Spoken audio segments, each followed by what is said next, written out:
ನೆಹೆಮೀಯನ ಪುಸ್ತಕ ಅಧ್ಯಾಯ 6 ವಾಕ್ಯ 1.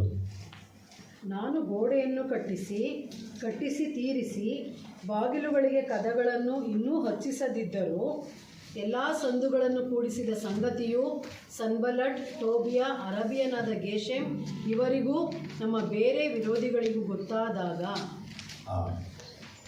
ಕಳೆದ ಇಂದಿನ ವಾರವೇ ನಿಮ್ಗೆ ಹೇಳಿದೆ.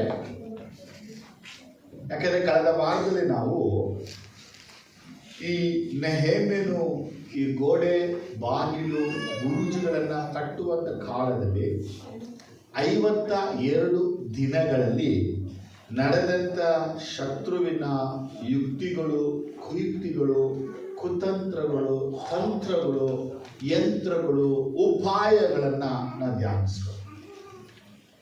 ಅವನು ಗೋಡೆಯ ಕೆಲಸ ಪ್ರಾರಂಭ ಮಾಡಿದ ದಿನ ಮೊದಲುಗೊಂಡು ಸನ್ಬಲ್ಲಟ್, ಟೋಬಿಯಾಸ್, ಗೇಷಮ್, ಶೆಮಾಯ, ನೋವದ್ಯ ಇನ್ನು ಅನೇಕ ಪ್ರವಾದಿಗಳು ವಿರುದ್ಧವಾದ ಕಾರ್ಯಗಳನ್ನು ಮಾಡಿಕೊಂಡೇ ಬಂದರು. ಆದರೆ ಅವರು ಮಾಡಿದಂತಹ 6 ಯುಕ್ತಿಗಳು ಅದಕ್ಕೆ ದಿನಗಳು ಹಿಡಿತು. ಆದರೆ ಕೊನೆಯದಾಗಿ ಒಂದೇ ಒಂದು ಕೆಲಸ ನಡಿಬೇಕಾಗಿದೆ. ಆ ಒಂದು ಕೆಲಸ ಅಂದರೆ ಬಾಗಿಲಗಳಿಗೆ ಕದವನ್ನು ಹಾಕಬೇಕು. ಏನಾಗಬೇಕು? ಬಾಗಿಲಿಗೆ ಕದ. ಈಗ ನಮಗೆ ಕೇಳುವಂಥ ಪ್ರಶ್ನೆ, ಈಗ ನಾವು ಮನೆ ಕಟ್ಟಿದ್ದೀವಿ, ಒಂದು ಮನೆನ ಕಟ್ಬಿಟ್ಟಿದ್ದೀವಿ, ಮನೆ ಎಲ್ಲ ಕೆಲಸ ನಡೆದು ಬಿಟ್ಟಿದೆ. ಲಾಸ್ಟ್ ಕೆಲಸಕ್ಕೆ ಕದಗಳನ್ನು ಇಡೋದು. ಕದ ಇಡೋಕ್ಕೆ ಎಷ್ಟು ಹೊತ್ತು, ಎಷ್ಟು ಸಮಯ ಬೇಕು? ಕಿಟಕಿಯೆಲ್ಲ ಆಗ್ಬಿಟ್ಟಿದೆ.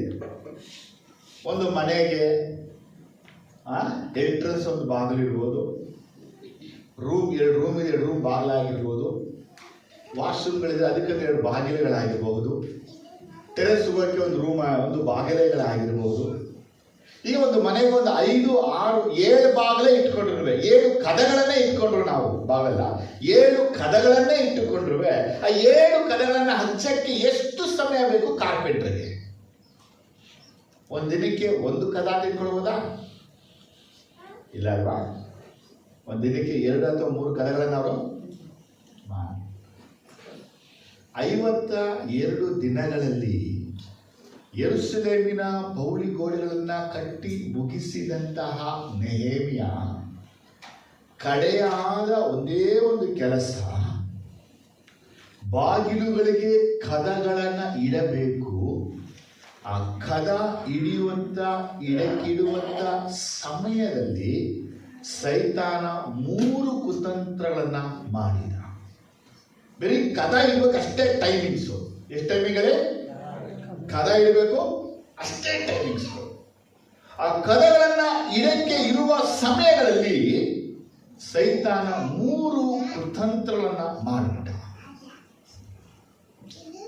ಯೋಹನ ಸುವಾರ್ತೆ 14ನೇ ಅಧ್ಯಾಯದಲ್ಲಿ 1ನೇ ವಾಕ್ಯ ನಾವು ಓದುವಾಗ, ನಿಮ್ಮ ಹೃದಯವು ಕಳವಳಗೊಳ್ಳದೆ ಇರಲಿ, ದೇವರನ್ನು ನಂಬಿರಿ, ನನ್ನನ್ನು ನಂಬಿರಿ. 2, ನನ್ನ ತಂದೆಯ ಮನೆಯಲ್ಲಿ ಬಹಳ ಬಿಡಾರಗಳು ಅವೆ. ಇಲ್ಲದಿದ್ದರೆ ನಿಮಗೆ ಹೇಳುತ್ತಿದ್ದೇನು, ನಿಮಗೆ ಸ್ಥಳವನ್ನು ಸಿದ್ಧ ಮಾಡುವುದಕ್ಕೆ ಹೋಗುತ್ತೇನಲ್ಲ. 3, ನಾನು ಹೋಗಿ ನಿಮಗೆ ಸ್ಥಳವನ್ನು ಸಿದ್ಧ ಮಾಡಿದ ಮೇಲೆ ತಿರುಗಿ ಬಂದು ನಿಮ್ಮನ್ನು ಕರಕೊಂಡು ಹೋಗಿ ನನ್ನ ಬಳಿಗೆ ಸೇರಿಸಿಕೊಳ್ಳುವೆನು. ಯಾಕೆಂದರೆ ನಾನಿರುವ ಸ್ಥಳದಲ್ಲಿ ನೀವು ಸಹ ಇರಬೇಕು. ಯೇಸು ಸ್ವಾಮಿ ಶಿಷ್ಯರ ಸಂಗಡ ಕಡೆಯ ಭೋಜನದ ನಂತರ ಆತನು ಮಾತನಾಡಿದಂತಹ ಒಂದು ಮುಖ್ಯವಾದ ಮಾತು ಏನಂತ ಹೇಳಿದ್ರೆ, ನಿಮ್ಮ ಹೃದಯ ಕಳವಳ್ಳದೆ ಇರಬೇಕು. ನಾನು ಹೋಗ್ತಾ ಇದ್ದೀನಿ ಯಾರ ಬಳಿಗೆ? ತಂದೆ ಬಳಿಗೆ. ನಾನು ಹೋಗಿ ಏನು ಮಾಡ್ತೀನಿ ಅಂತ ಕೇಳಿದ್ರೆ, ನಿಮಗೆ ಸ್ಥಳವನ್ನು ಸಿದ್ಧ ಮಾಡ್ತೀನಿ. ಸ್ಥಳ ಸಿದ್ಧ ಮಾಡಿದ ಮೇಲೆ ನಾನು ಬಂದು ನಿಮ್ಮನ್ನು ಕರ್ಕೊಂಡು ಹೋಗ್ತೀನಿ. ಯೇಸು ಸ್ವಾಮಿ ಶಿಷ್ಯರಿಗೆ ಹೇಳಿದ ಅದೇ ಮಾತನ್ನು ನಮಗೂ ಹೇಳಿದ್ದಾರೆ. ನಾವು ಇವತ್ತು ಯೇಸುವನ್ನ ಕಾಯ್ತಾ ಇರುವಂತಹ ಮುಖ್ಯ ಉದ್ದೇಶ ಏನಪ್ಪ ಅಂದರೆ, ನಮಗಾಗಿ ಪರಲೋಕದಲ್ಲಿ ಸ್ಥಳ ಸಿದ್ಧವಾದ ಮೇಲೆ ಯೇಸು ಬಂದು ನಮ್ಮನ್ನ ಕರ್ಕೊಂಡು ಹೋಗುವನು. ಯೇಸು ಸಭೆಯನ್ನ ಎತ್ತುಕೊಂಡು ಹೋಗುವನು. ಆ ದಿನಕ್ಕಾಗಿ, ಆ ವೇಳೆಗಾಗಿ, ಆ ಹೊತ್ತಿಗಾಗಿ ನಾವು ಕಾಯ್ತಾ ಇದ್ದೀವಿ. ನೆಹೆಮ್ಯ 6:1 14:3 ವಾಕ್ಯವನ್ನ ಮ್ಯಾಚ್ ಮಾಡಿ ನಾನು ನಿಮ್ಗೆ ಹೇಳಕ್ಕೆ ಇಷ್ಟಪಡ್ತೀನಿ. ಅಂದ್ರೆ ನೆಹೆಮ್ಯನ ಕಾಲದಲ್ಲಿ ಕದಗಳನ್ನ ಮಾತ್ರ ಇಡಬೇಕಾಗಿತ್ತು, ಸೈತಾನ 3 ತಂತ್ರವನ್ನ ಮಾಡ್ದ. ಇವಾಗ ಯೇಸು ಸ್ವಾಮಿ ಸ್ಥಳವೆಲ್ಲ ಸಿದ್ಧ ಮಾಡಿದ್ದಾನೆ, ಹಾಗೇ ಆತನು ಪರಲೋಕ ಸ್ಥಳದಲ್ಲೂ ಕದಗಳನ್ನ ಮಾತ್ರ ಇಡಬೇಕಾಗಿದೆ. ಎಲ್ಲಿ? ಪರಲೋಕದಲ್ಲಿ. ಆ ಕದ ಇಡುವಂತ ಸಮಯ ಅಷ್ಟರಲ್ಲಿನೇ ಸೈತಾನ ಈ ಭೂಮಿಯಲ್ಲಿ 3 ಕಾರ್ಯಗಳನ್ನ ಮಾಡ್ತಾ ಇದ್ದಾನೆ. ಹಲ್ಲೆಲೂಯಾ. ಸರಿ, ಜೋರಾಗಿ ಹೇಳ್ತಾ ಇದ್ದೇನೆ. ನೆಹೆಮ್ಯನು ಕದಗಳನ್ನ ಇಡಬೇಕಾದ ಸಮಯಗಳಲ್ಲಿ ಸೈತಾನನ ಕುತಂತ್ರ ಯಾವ ರೀತಿ 3 ರೀತಿ ಇತ್ತೋ, ಯೇಸು ಪರಲೋಕ ನಮಗೆ ಸ್ಥಳವನ್ನ ಸಿದ್ಧ ಮಾಡಕ್ಕಾಗಿ ಹೋಗಿದ್ದಾನೆ.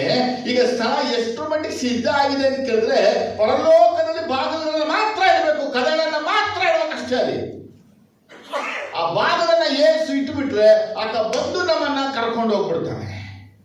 ಆತ ಬಂದು ನಮ್ಮನ್ನ ಕರ್ಕೊಂಡು ಹೋಗ್ಬಿಡ್ತಾನಲ್ಲ ಅನ್ನಕ್ಕಾಗಿ ಆ ಬಾಗಿಲು ಇಡಕ್ಕಿಂತ ಮುಂಚೆ, ಆ ಕದಗಳನ್ನ ಮುಚ್ಚಕ್ಕಿಂತ ಮುಂಚೆ ಅವನು ಈ ಭೂಮಿಯಲ್ಲಿ 3 ಕ್ರಿಯೆಗಳನ್ನ ಮಾಡ್ತಾ ಇದ್ದಾನೆ. ನಿಮ್ಮ ಸತ್ಯವಿದ್ದಲ್ಲಿ ಪ್ರಕಟಣೆ 12:12 ತಿರುಗಿಸುವಾಗ, ಪರಲೋಕವೇ, ಅದರಲ್ಲಿ ವಾಸ ಮಾಡುವವರೇ, ಹರ್ಷಗೊಳ್ಳಿರಿ. ಭೂಮಿಯೇ, ಸಮುದ್ರವೇ, ನಿಮ್ಮ ದುರ್ಗತಿಯನ್ನು ಏನು ಹೇಳಲಿ? ಸೈತಾನನು ತನಗಿರುವ ಕಾಲವು ಸ್ವಲ್ಪವೆಂದು ತಿಳಿದು ಮಹಾರೌದ್ರವುಳ್ಳವನಾಗಿ ನಿಮ್ಮ ಕಡೆಗೆ ಇಳಿದು ಬಂದಿದ್ದಾನೆ. ವಾಕ್ಯ 12ರಲ್ಲಿ ಚೆನ್ನಾಗಿದೆ ನೋಡಿ. ಭೂಮಿಗೂ ಸಮುದ್ರಗೂ ದುರ್ಗತಿ. ಭೂಮಿಗೂ ಸಮುದ್ರಕ್ಕೂ, ಆಕಾಶಕ್ಕಲ್ಲ, ಪರಲೋಕಕ್ಕಲ್ಲ, ಭೂಮಿಗೂ ಸಮುದ್ರಕ್ಕೂ ಎಲ್ಲದಾಗಿರ್ತದೆ. ಸೈತಾನನಿಗೆ ತನಗಿರುವ ಕಾಲ ಸ್ವಲ್ಪ. ಎಷ್ಟು ಕಾಲ ಇದೆ ಸೈತಾನೀಗ? ಈ ಸೈತಾನನ ಕಾಲ ಸ್ವಲ್ಪ ಅನ್ನುವಂತ ಪದದ ಅರ್ಥ ಯೆರೂಸಲೇಮಿನ ಪೌಳಿ ಗೋಡೆಗಳಿಗೆ ಕಡ ಮುಚ್ಚುವ ಕಾಲ. ಯೇಸು ಕ್ರಿಸ್ತನು ಮಧ್ಯಾಕಾಶಕ್ಕೆ ಬರುವ ಕಾಲ. ಈ ಜಗತ್ತಿಗೆ ನ್ಯಾಯ ತೀರ್ಪನ್ನ ಉಂಟು ಮಾಡುವ ಕಾಲ. ಈ ಸ್ವಲ್ಪ ಅನ್ನುವಂತ ಕಾಲ ಸೈತಾನಿಗೆ ಚೆನ್ನಾಗಿ ತಿಳಿದವನಾಗಿ ಈ ಭೂಮಿಯ ಕಡೆಗೂ ಈ ಸಮುದ್ರದ ಕಡೆಗೂ ಮಹಾ ಕೋಪವುಳ್ಳವನಾಗಿ, ಮಹಾರೋಷವುಳ್ಳವನಾಗಿ ಇಳಿದು ಬಂದಿದ್ದಾನೆ. ಹೆಂಗ್ ಬಂದವನೆ? ಬಂದ್ಬಿಟ್ಟವನೆ. ಹೆಂಗ್ ಬಂದವನೆ? ವಾಕ್ಯ ಹೇಳುತ್ತೆ, ಅವನಿಗೆ ಚೆನ್ನಾಗಿ ಗೊತ್ತಿದಂತೆ ಅವನಿಗೆ ಇರುವಂತ ಸಮಯ ಸ್ವಲ್ಪ. ನಾ ಕೇಳೋ ಪ್ರಶ್ನೆ, ನಿಮಗೆ ಸಮಯ ಎಷ್ಟಿದೆ ಗೊತ್ತಾ? ನಿಮ್ಮ ಸಮಯ ಎಫೆಸದಲ್ಲಿ ಓದುವಾಗ ಪೌಲ ಹೇಳ್ತಾನೆ 5:16 ಈ ದಿನಗಳು ಕೆಟ್ಟವುಗಳಾಗಿವೆ. ಈ ದಿನಗಳು ಕೆಟ್ಟವುಗಳಾಗಿವೆ. ಆದುದರಿಂದ ಕಾಲವನ್ನು ಸುಮ್ಮನೆ ಕಳಕೊಳ್ಳದೆ ಅದನ್ನು ಬೆಲೆಯುಳ್ಳದೆಂದು ಉಪಯೋಗಿಸಿಕೊಳ್ಳಿರಿ.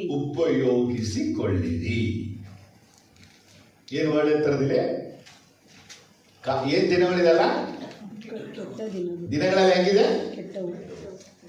ದಿನ ಕೆಟ್ಟದಾಗಿದೆ. ಅದು ನೀನ್ ಹೆಂಗಿರ್ಬೇಕು? ಅದನ್ನ ಬೆಲೆ ಉಳ್ಳದೆಂದು ತಿಳಿದು ಉಪಯೋಗಿಸ್ಕೊಳ್ಬೇಕು. ದಿನ ಕೆಟ್ಟದಾಗಿದೆ, ದಿನಗಳು ಕೆಟ್ಟದೇ ಆಗಿದೆ. ಯಾಕೆ? ಪ್ರತಿದಿನ ಒಂದು ಜಗಳ, ಗಲಾಟೆ, ಮನಸ್ತಾಪ, ಒಡೆದಾಟ, ಕಚ್ಚಾಟ, ಆಕ್ಸಿಡೆಂಟ್, ಸಿಕ್ನೆಸ್, ಬಿದ್ರು, ಎದ್ರು, ಪೊಲೀಸ್ ಬಂದ್ರು, ಕಳ್ಳರ ಕಾಟ, ಏನಾದ್ರೂ ನಡೀತಿದೆ. ಪ್ರತಿದಿನ ಮನೆಗಳಲ್ಲಿ ಜಗಳ, ಗಂಡ ಹೆಂಡತಿ, ಅಣ್ಣ ತಮ್ಮ, ಅಕ್ಕ ತಂಗಿ, ಇವ್ರದೊಂದು ಜಗಳ, ನೆರೆಯವರೇ, ಅಕ್ಕಪಕ್ಕ ಜನ ಅವ್ರದ್ದು ಒಂದು ಜಗಳ ಆಗುತ್ತೆ. ಈಗ ಎಲ್ಲಾ ರೀತಿ ಸಂಭವಗಳು ನಮ್ಮ ಮನೆಯಲ್ಲಿ ನಮ್ಮ ಕುಟುಂಬದಲ್ಲಿ ನಡೆಯುವಾಗ ಆ ದಿನ ನಾವು ಅದರಲ್ಲೇ ಕಳೆದು ಬಿಡ್ತೀವಿ.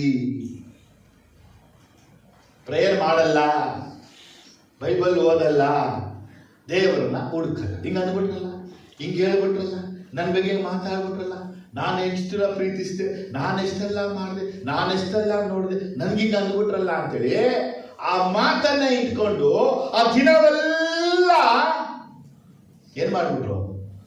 ವೇಸ್ಟ್ ಮಾಡಿಬಿಟ್ರು. ಈಗ ನನ್ನ ಪ್ರಶ್ನೆ, ಸೈತಾನ ತನಗಿರುವ ಸಮಯವನ್ನ ಬೆಲೆ ಉಳ್ಳದಾಗಿ ಎಣಿಸಿಕೊಂಡು ಅದನ್ನು ಉಪಯೋಗಿಸ್ಕೊಳ್ತಾ ಇದ್ದಾನೆ. ನಮಗಿರುವಂತ ಸಮಯ ಸ್ವಲ್ಪ, ಆ ಸ್ವಲ್ಪ ಸಮಯ ಕೆಟ್ಟ ಸಮಯಗಳಾಗಿವೆ. ಯಾಕಂದ್ರೆ ಭೂಮಿ ಕಡೆಗೂ ಸಮುದ್ರ ಕಡೆಗೂ ಅವನು ಬಂದಿದ್ದಾನೆ. ನಾನು ಆ ಸಮಯವನ್ನ ಬೆಲೆ ಉಳ್ಳದಾಗಿ ಎಣಿಸಿಕೊಳ್ತಾ ಇದ್ದೀನಾ? ಕಾಲೇಜ್ಗೆ ಹೋದ್ರು ಫೇಲ್ ಆಗ್ಬಿಟ್ರು, ಇಂಟರ್ವ್ಯೂಗೆ ಹೋದ್ರು ಫೇಲ್ ಆಗ್ಬಿಟ್ರು, ಮದುವೆಗೆ ಹೋದ್ರು ಅವಮಾನ ಆಗೋಯ್ತು, ಸಮಾರಂಭದಲ್ಲಿ ನಿಂದಿಸ್ಬಿಟ್ರು.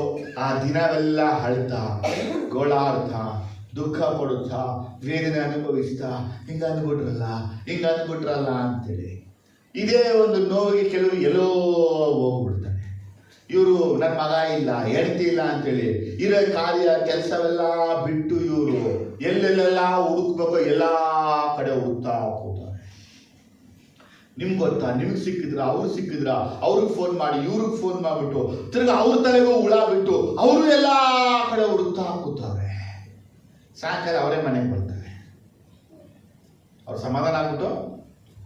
ಇವಾಗ ಆ ದಿನ ಅವ್ರಿಗೆ ಕೆಟ್ಟದಾಗಿತ್ತು, ಅವ್ರ ಜೊತೆ ನಾವೆಲ್ಲ ಸೇರ್ಕೊಂಡು ದಿನ ಏನ್ ಮಾಡ್ಬಿಟ್ಟು ವೇಸ್ಟ್ ಮಾಡ್ಬಿಟ್ಟು. ಸೈತಾನ ನಿಮ್ಗೆ ಗೊತ್ತಾ, ಅವನ ಜೀವನಕ್ಕೆ ಕೊಡಲ್ಪಟ್ಟಂತ ಸ್ವಲ್ಪ ಸಮಯವನ್ನ ಅದನ್ನ ಬೆಲೆ ಉಳ್ಳದಾಗಿ ಎಣಿಸಿಕೊಂಡು ಹೆಂಗ್ ಉಪಯೋಗಿಸ್ಕೋಬೇಕು ಅಂತ ಅವನು ಉಪಯೋಗಿಸ್ಕೊಳ್ತಾ ಇದ್ದಾನೆ. ಅದೇ ದೇವ್ರ ಮಕ್ಕಳು ದಿನಗಳನ್ನ ವೇಸ್ಟ್ ಮಾಡ್ತಾ ಇದ್ದಾರೆ. ಪ್ರಾರ್ಥನೆ ಇಲ್ಲದ ದಿನ, ಆರಾಧನೆ ಇಲ್ಲದ ದಿನ, ಉಪವಾಸ ಇಲ್ಲದ ದಿನ, ವಾಕ್ಯ ಇಲ್ಲದ ದಿನ, ಬೆಳಿಗ್ಗೆ ಎದ್ದಾಗ ಏನೋ ಒಂದು ಮಾತು ಹೇಳ್ಬಿಡ್ಬಾರ್ದು, ನಮ್ ಮೂಡೇ ಆಫ್ ಆಗೋಯ್ತು, ಏನು ಮಾಡಲ್ಲ ಇವತ್ತು ನಾನು, ಯಾರು ಹೆಂಗಾದ್ರೂ ಹೋಗ್ಲಿ, ಕೂಗಿ ಕಿರ್ಚಿ ಮನೆಯಲ್ಲಿ ಭಯಂಕರ ತುಂಬಿ ಮಾತಿಗೆ ಬೆಳೀತಾ ಇದೆ. ಒಂದು ಸಲ ನಾವು ಯೋಚನೆ ಮಾಡ್ತಲ್ಲ, ಈ ಒಂದು ಮಾತಿನಿಂದ, ನನ್ನ ಒಂದು ಕಾರ್ಯಗಳಿಂದ ನಮ್ಮ ಕುಟುಂಬದಲ್ಲಿ ಸಮಾಧಾನ ಕಳೆದೋಯ್ತು, ಈ ದಿನ ನಾನು ಹಾಳು ಮಾಡ್ಬಿಟ್ಟೆ ಅಂತೇಳಿ ಅವ್ರಿಗೂ ಯೋಚನೆ ಇಲ್ಲ, ಇವ್ರಿಗೂ ಯೋಚನೆ ಇಲ್ಲ. ಅವ್ರಿಗೆ ಅಂದ್ರೆ ಈಗ ಅಂದ್ಬಿಟ್ರಲ್ಲ. ಹಲೋ, ಮತ್ತೊಮ್ಮೆ ಹೇಳ್ತಾ ಇದ್ದೀನಿ, ನೆಹೆಮ್ಯನ ಆ ಬಾಗಿಲುಗಳಿಗೆ ಕದ ಇಡುವ ಸಮಯ ಅಷ್ಟೇ. ಯೇಸು ಸ್ವಾಮಿ ಪರಲೋಕದಲ್ಲಿ ಕದ ಇಡುವ ಸಮಯ ಮಾತ್ರ ಇರೋದು. ಸೈತಾನಿಗೆ ಗೊತ್ತು ಚೆನ್ನಾಗಿ, ಯೇಸು ಕದವನ್ನ ಎತ್ತಿ ಮುಚ್ಚಿಬಿಟ್ರೆ ಕತೆ ಮುಗೀತು. ಅಷ್ಟ್ರ ಒಳಗೆ ನಾನು ಏನಾದ್ರೂ ಮಾಡಬೇಕು. ನೋಡಿ, ಅವನು ತಳ್ಳಲ್ಪಟ್ಟಾಗ ಪಾತಾಳಕ್ಕೆ ಹೋಗ್ಲಿಲ್ಲ, ಅವನು ಎಲ್ಲಿಗೆ ಬಂದಂತೆ? ಸಮುದ್ರದ ಕಡೆಗೂ ಭೂಮಿಯ ಕಡೆಗೂ ಬಂದಂತೆ.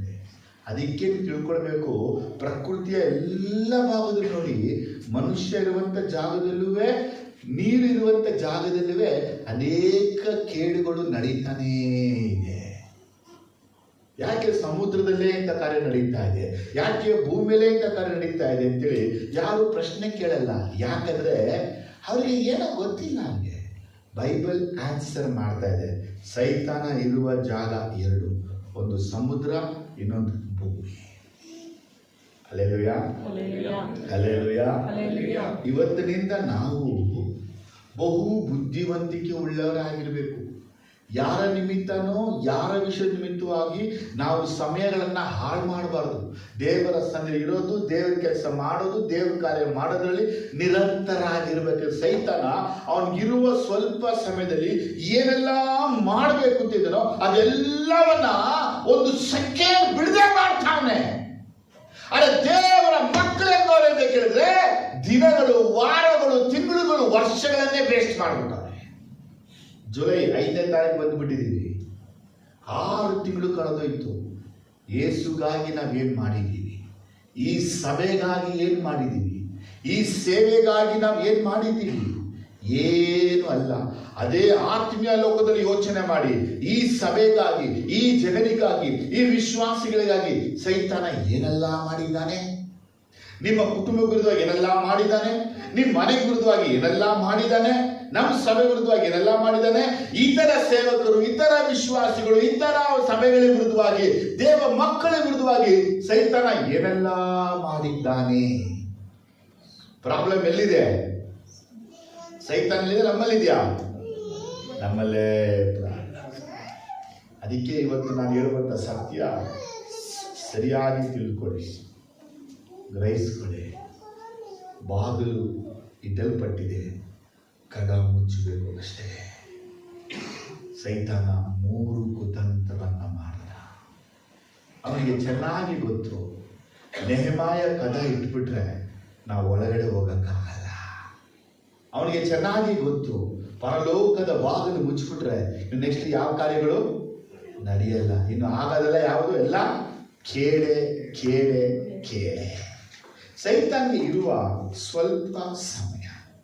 ಈಗ ಯೇಸು ಸ್ವಾಮಿ ಬಳಿ ಬಂದು ಶಿಷ್ಯರು ಒಂದು ಪ್ರಶ್ನೆಯನ್ನ ಕೇಳಿದ್ರು. ಮತ್ತಾಯ ಬರೆದ ಸುವಾರ್ತೆ 24:14 ತಿರುಗಿಸುವಾಗ ನೀವು ಅವರ ಪ್ರಶ್ನೆ ಎಂತಂದ್ರೆ, ಇದಲ್ಲದೆ ಪರಲೋಕ ರಾಜ್ಯದ ಈ ಸುವಾರ್ತೆಯು ಸರ್ವಲೋಕದಲ್ಲಿ ಎಲ್ಲ ಜನಾಂಗಗಳಿಗೆ ಸಾಕ್ಷಿಗಾಗಿ ಸಾರಲಾಗುವುದು, ಆಗ ಅಂತ್ಯವು ಬರುವುದು. ನೋಡಿ, ಯೇಸು ಸ್ವಾಮಿ ಬಳಿ ಅವರು ಕೇಳಿದ ಪ್ರಶ್ನೆ ಅಂದರೆ, ಯುಗದ ಅಂತ್ಯ ಯಾವಾಗ ಬರುತ್ತೆ ಅಂತ ಕೇಳಿದ್ರು. ಯೇಸು ಸ್ವಾಮಿನ ಅವ್ರು ಕೇಳಿದ ಪ್ರಶ್ನೆ ಅಂದರೆ, ಯಾವಾಗ ದೇವ್ರೆ ಎಲ್ಲದಕ್ಕೂ ಅಂತ್ಯ? ಇಲ್ಲಿ ಅಂತ್ಯ ಅನ್ನುವಂಥ ವಿಷಯ ಸೈತಾನನ ಅಂತ್ಯ. ಅದಕ್ಕೆ ಯೇಸು ಸ್ವಾಮಿ ಹೇಳುವಂತ ವಿಷಯಗಳು ಅನೇಕ ವಿಷಯಗಳಿವೆ. ಆತ 4ರಿಂದ ಹೇಳ್ಕೊಂಡು ಬರ್ತಾನೆ. ಏನ್ ಹೇಳ್ಕೊಂಡು ಬರ್ತಾರೆ? ನಿಮ್ಮನ್ನ ಯಾರು ಮೋಸ ಮಾಡದಂತೆ ನೋಡಿಕೊಳ್ಳಿ. ನನ್ನ ಹೆಸರನ್ನ ಎತ್ತಿಕೊಂಡು ಕ್ರಿಸ್ತ ಕ್ರಿಸ್ತ ಅಂತ ಹೇಳುವರು. 3ನೇದು, ಯುದ್ಧಗಳಾಗ್ತಾ ಇದೆ, ಯುದ್ಧಗಳಾಗುವ ಸುದ್ದಿ ಕೇಳುವಿರಿ.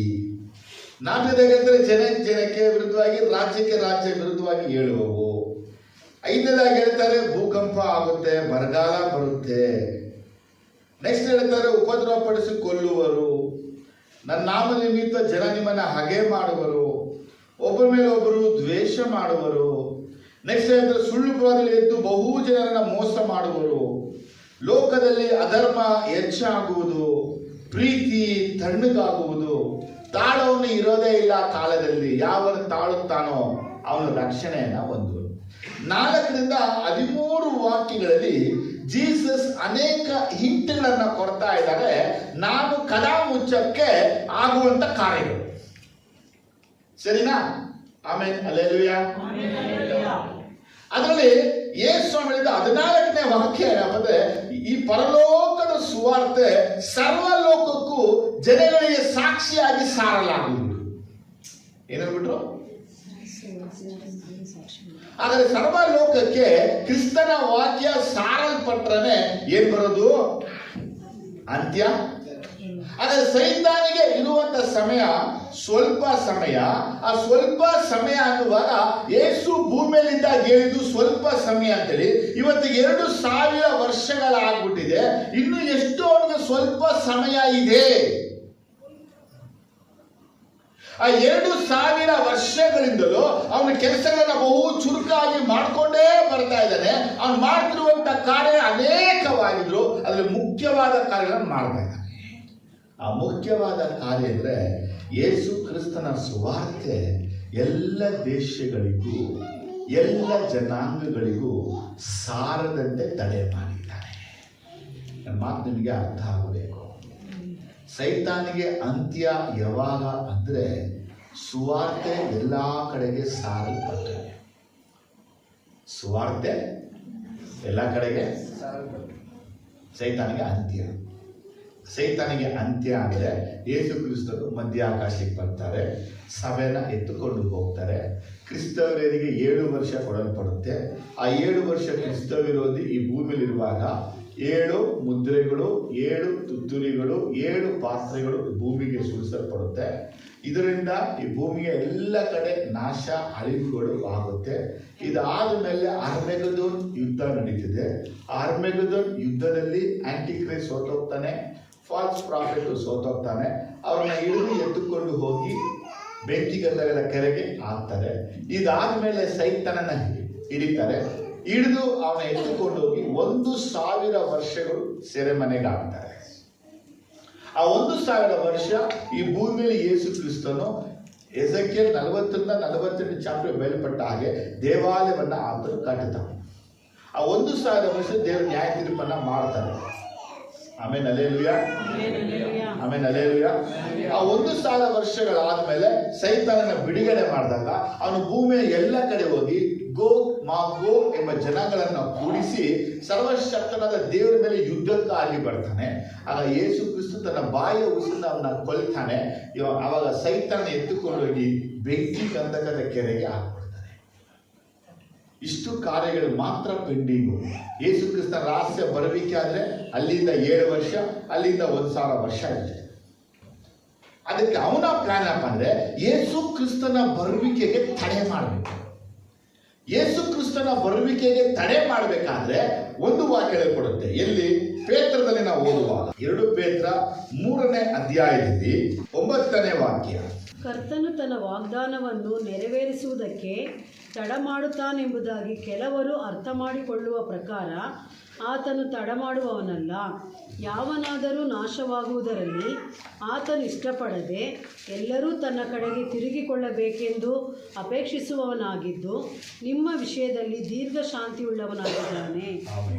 ವಾಕ್ಯ ಸಿಕ್ಕಿದೆ ನೋಡಿ. ಏನಿದೆ? ಯೇಸುಸ್ವಾಮಿ ತಡ ಮಾಡ್ತಿರುವಂತ ಉದ್ದೇಶ ಏನು ಗೊತ್ತಾ? ಯಾರುವೇ ಈಗ ಇವತ್ತಿನ ರಾತ್ರಿ ಯೇಸುಸ್ವಾಮಿ ಬಂದ್ರೆ ಹೇಳಿ, ನಿನ್ನ ಜೊತೆ ಹೇಳಿ, ಬಂದ್ರೆ ನಿಮ್ಮ ಫ್ಯಾಮಿಲಿ ಬಗ್ಗೆ ನೋಡಿ. ಏನಮ್ಮ? ನಿಮ್ಮ ಫ್ಯಾಮಿಲಿ, ನಿಮ್ಮ ತಾಯಿ, ನಿಮ್ಮ ತಂದೆ ರಕ್ಷಣೆ ಹೊಂದಿದ, ನಿಮ್ಮ ಅಕ್ಕ ಭಾವ ಅಥವಾ ನಿಮ್ಮ ತಂಗಿ ಗಂಡ, ನಿಮ್ಮ ಅಣ್ಣ ಅತ್ತಿಗೆ ಅಥವಾ ನಿಮ್ಮ ಒಡ ಹುಟ್ಟಿದವರು, ನಿಮ್ಮ ಸ್ವಂತ ಜನ, ನಿಮ್ಮ ಬಂಧು ಬಳಗ, ರಕ್ಷಣೆ ನೀವೊಬ್ಬರು ಹೊಂದಿದ್ದೀರಾ. ಯೇಸುಸ್ವಾಮಿ ಇವತ್ತು ಬಂದರೆ ನೀವು ಪರಲೋಕಕ್ಕೆ ಹೋಗ್ತೀರಾ. ನಿಮ್ಮ ಫ್ಯಾಮಿಲಿ ಏನಾಯಿತು? ನಿಮ್ಮ ಒಡ ಹುಟ್ಟಿದವ್ರ ಕಥೆ ಏನಾಯಿತು? ಯೋಚಿಸಿ.